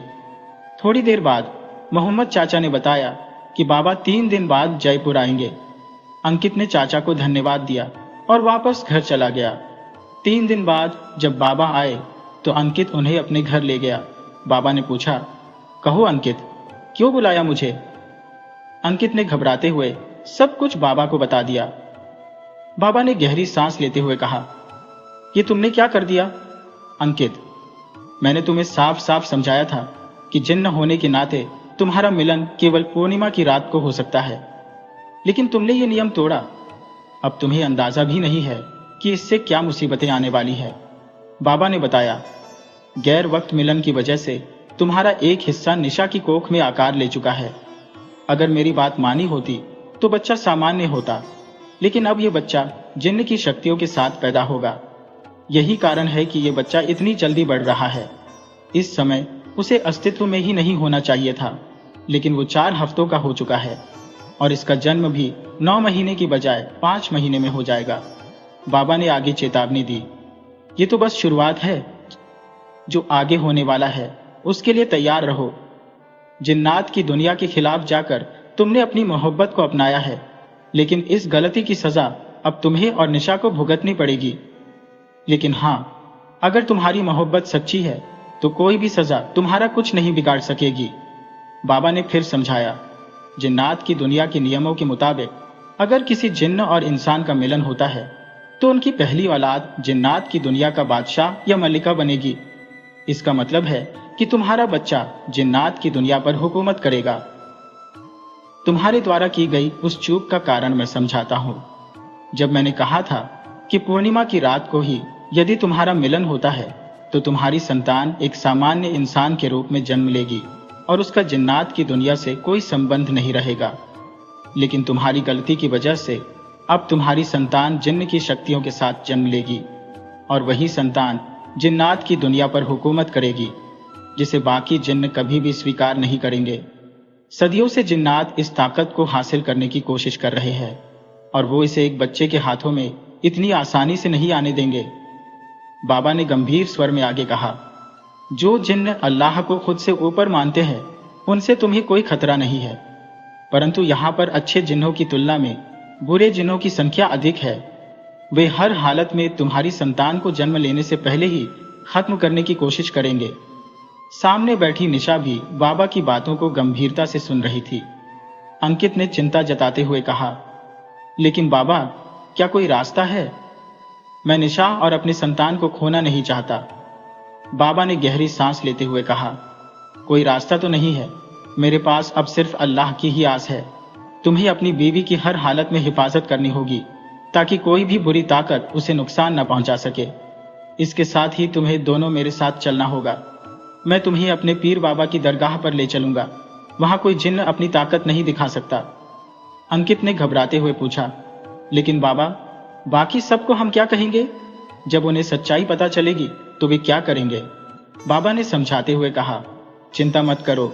माना कि तुम एक जिन्न हो पर नेक भी हो, मैं सबको समझा दूंगा। बाबा निशा और अंकित को निशा के घर लेकर गए, जहां उसके माता पिता और मोहम्मद भाई को भी बुलाया गया। अंकित की सच्चाई जानकर सभी घबरा गए। निशा के पिता ने गुस्से में कहा, बाबा, आपने इसे यहां क्यों लाया? इसने हमारी बेटी की जिंदगी खतरे में डाल दी है। आप इसे अपने मंत्रों से फूंक दीजिए और हमारी बेटी की कोख में पल रहे जिन्न को गिरवा दीजिए। हम अपनी बेटी के साथ ऐसा नहीं होने देंगे। निशा ने दृढ़ता से कहा, नहीं मम्मी, आप ऐसा कुछ नहीं करेंगी। अंकित ने मुझसे शादी के तुरंत बाद ही सब कुछ बता दिया था। मुझे सब पता था कि हमारे एक होने पर क्या मुश्किलें आ सकती हैं। अगर आपने अंकित को कुछ भी किया तो मैं अपनी जान दे दूंगी। मोहम्मद भाई ने शांत स्वर में कहा, सतीश भाई, मुझे लगता है कि अंकित एक नेक इंसान है। अगर वो बुरा होता तो अब तक निशा को छोड़ चुका होता, लेकिन उसने ऐसा नहीं किया। वह यहां तक निशा के साथ है तो जरूर उसकी नीयत अच्छी होगी। बहुत समझाने के बाद सभी ने अंकित को स्वीकार कर लिया और उसे बाबा के साथ दरगाह पर भेजने के लिए तैयार हो गए। बाबा उन्हें दरगाह पर लेकर गए और वहां एक कमरे में उन्हें रहने की व्यवस्था कर दी। बाबा ने बताया कि वे एक ऐसे फकीर को जानते हैं जो जिन्नात की दुनिया के बहुत से रहस्यों को जानते हैं और जिन्नों पर काबू पा सकते हैं। अगले दिन बाबा उस फकीर को बुलाते हैं। फकीर ने अंकित को देखते ही समझ लिया कि वह एक नेक जिन्न है और निशा को देखते ही जान गया कि उसके भीतर एक जिन्न की संतान पल रही है। फकीर ने अंकित से कहा, तुझे अपनी दुनिया के कायदे पता नहीं थे? एक जिन्न और इंसान कभी एक नहीं हो सकते।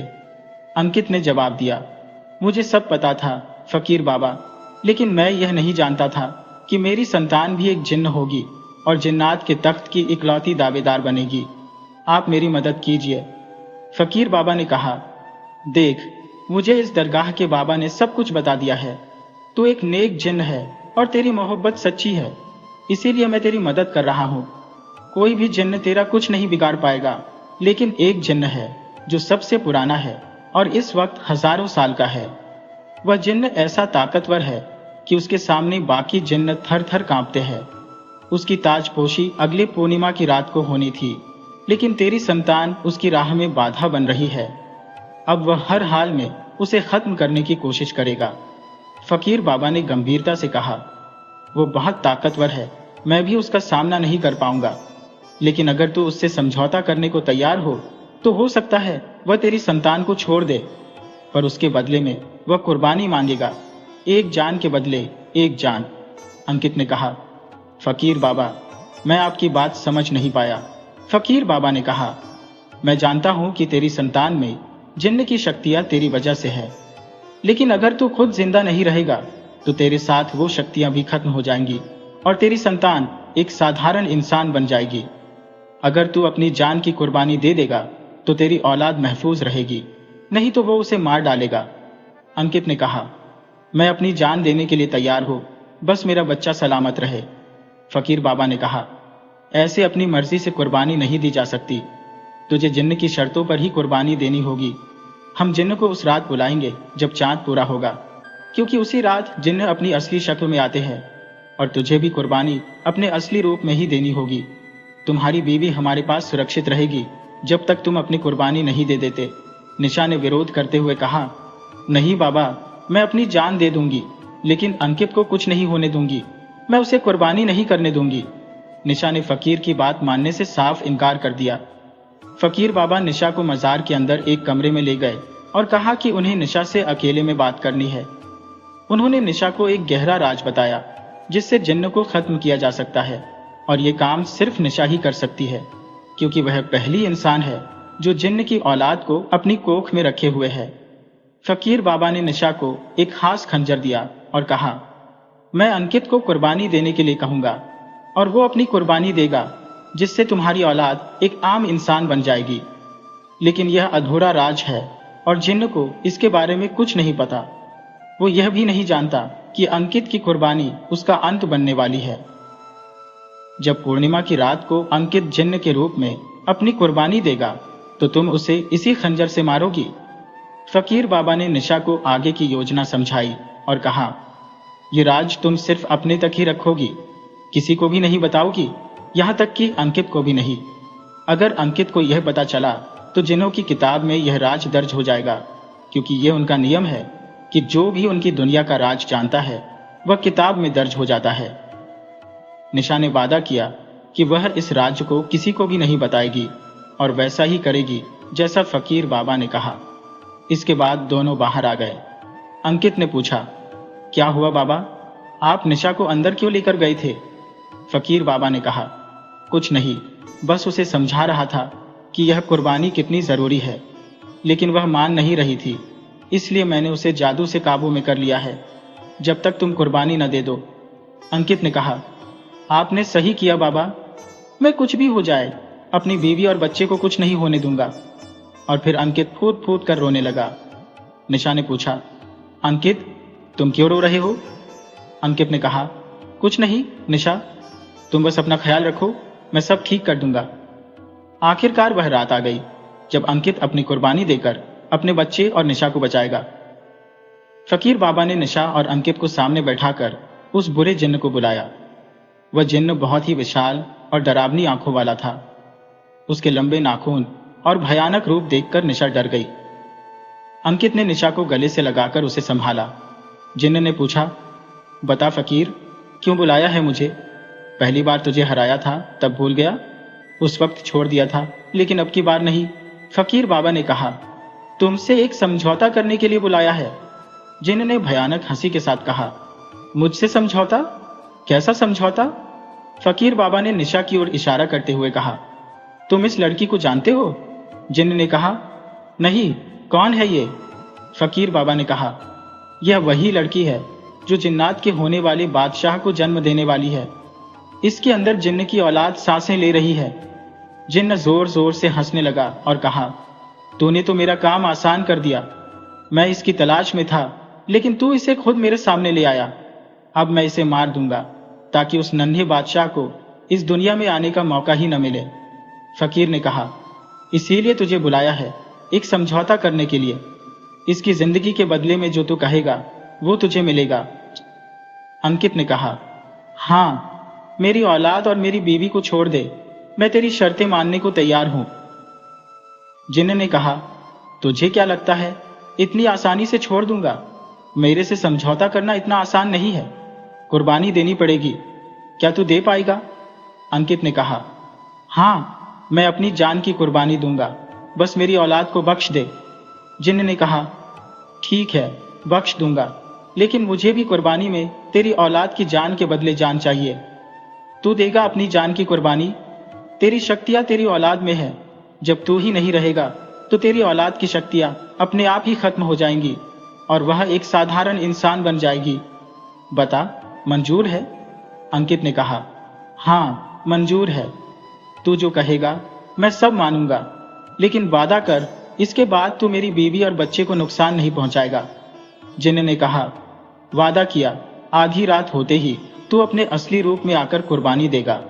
अंकित ने कहा, ठीक है। आधी रात हो गई और अंकित की कुर्बानी का समय आ गया। निशा जोर जोर से रो रही थी। वह अंकित के पास जाने की कोशिश कर रही थी, लेकिन फकीर बाबा ने अपनी शक्ति से उसे रोक रखा था। अंकित अपने असली रूप में आ गया। फकीर बाबा ने उसे वह खंजर दिया जिसे अंकित ने अपने दिल में आर पार कर दिया। लहूलुहान अंकित जमीन पर गिर पड़ा और फकीर बाबा ने निशा को इशारा किया। निशा तुरंत दौड़कर अंकित के पास गई और उसी खंजर को अंकित के दिल में और गहराई तक उतार दिया। फिर वह भी अंकित के पास जमीन पर गिर पड़ी। फकीर बाबा ने तुरंत निशा के दिल से खंजर निकाला और उसे उस जिन के हाथ में पड़ी अंगूठी के बीचों बीच मार दिया। वह अंगूठी जिसने उसने अपने दिल को कैद किया हुआ था, अचानक जिन जलने लगा और वह जोर जोर से चीखने लगा, ऐसा नहीं हो सकता, मैं मर नहीं सकता। उसकी चीत्कार चारों ओर गूंज उठी और देखते ही देखते जिन राख बन गया। फकीर बाबा ने वह राख उठाई और उसे अपने साथ लाए पवित्र जल में मिला दिया। राख पानी में घुलकर गायब हो गई और इसके साथ ही उस जिन का अंत हो गया। थोड़ी देर बाद अंकित को होश आया। खुद को पहले जैसा देखकर वह हैरान हो गया, लेकिन निशा अब भी बेहोश थी। निशा के सीने के घाव को देखकर अंकित घबराया और दौड़कर उसके पास गया। उसे उठाने की कोशिश की, लेकिन वह नहीं उठी। निशा की ऐसी हालत देखकर अंकित उसके सीने पर सिर रखकर रोने लगा। जैसे ही अंकित की आंखों से आंसू निशा के घाव पर गिरे, घाव भरने लगा और निशा होश में आ गई। होश में आते ही निशा ने अंकित को गले से लगा लिया। फिर वह उठकर सीधे फकीर बाबा के पास गई और उनके पैरों में गिरकर रोने लगी। बाबा, यह सब आपके कारण ही हुआ है। आपने हमारी जिंदगी वापस लौटाई है। यह एहसान हम कभी नहीं भूलेंगे। फकीर बाबा ने कहा, और बच्चा, अगर सर झुकाना ही है तो उस ऊपर वाले के सामने झुका। मैं तो उसका सेवक हूं, जैसा वो कहता है वैसा ही करता हूं। यह कहकर फकीर बाबा वहां से चले गए। अंकित को समझ नहीं आ रहा था कि क्या हो रहा है। वह कैसे वापस पहले जैसा हो गया और निशा बेहोश क्यों थी? और सबसे बड़ी बात, वह जिन कहाँ गया? अंकित ने निशा से पूछा, निशा, मैं जिंदा कैसे हूं और वह जिन कहाँ गया? मैंने तो अपनी जान उसे दे दी थी ना? निशा ने मुस्कुराते हुए कहा, हाँ, तुमने जान दी थी, लेकिन कैसे दी? ऐसे कैसे तुम जाने देते? इसलिए फकीर बाबा और मैंने मिलकर उस जिन को मार दिया। अंकित ने चौंकते हुए पूछा, मार दिया? लेकिन कैसे? निशा ने समझाते हुए कहा, तुम्हें याद है जब मैं तुम्हें जिन के साथ समझौता करने से मना कर रही थी और बाबा मुझे अंदर ले गए थे? अंकित ने हाँ में सिर हिलाया। निशा ने कहा, बाबा ने मुझे बस में नहीं किया था, बल्कि इसलिए ले गए थे ताकि मैं जिन को मारने में उनकी मदद कर सकूं। बाबा ने बताया था कि वह जिन इतना ताकतवर है कि कोई उसे नहीं मार सकता। उसने बहुत लोगों पर जुल्म किया था, उसकी शक्तियां शैतानी हो गई थी। निशा ने आगे बताया, एक दिन उस जिन की नजर एक लड़की पर पड़ी। वह लड़की इतनी मासूम और पाक थी मानो खुद भगवान ने उसे जमीन पर भेजा हो। उसने उस लड़की को जादू से अपना बना लिया और जबरदस्ती उससे संबंध बनाए। जब वह लड़की जादू से बाहर आई तो बहुत देर हो चुकी थी। वह मां बनने वाली थी, लेकिन उसकी हालत ऐसी थी कि वह खुद भी जीने के काबिल नहीं थी। उस जिन ने उस लड़की की जिंदगी को नरक बना दिया। उसकी ताकत इतनी थी कि वह लड़की उससे बच नहीं पाई। लेकिन मां तो मां होती है। उस लड़की ने अपने बच्चे को बचाने के लिए खुद को मार डाला। जाते जाते उसने उस जिन को बद्दुआ दी कि एक दिन उसकी मौत ऐसे ही होगी जब उसकी औलाद के खून से सना खंजर उसके दिल के आर पार हो जाएगा। बाबा ने मुझे बताया कि जब तुम अपने सीने में खंजर मारोगे तो मुझे भी उसी खंजर को अपने सीने में मारना होगा। हमारे खून से सना खंजर ही उस जिन का अंत करेगा। मैंने बिल्कुल वैसा ही किया, इसलिए मैं भी तुम्हारे पास नीचे गिर गई। दोस्तों, अगर आपको यह कहानी पसंद आई हो तो कृपया हमारे चैनल को सब्सक्राइब करें, वीडियो को लाइक करें और शेयर करें।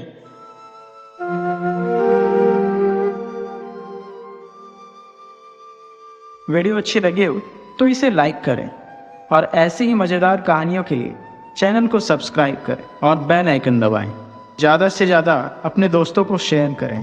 धन्यवाद।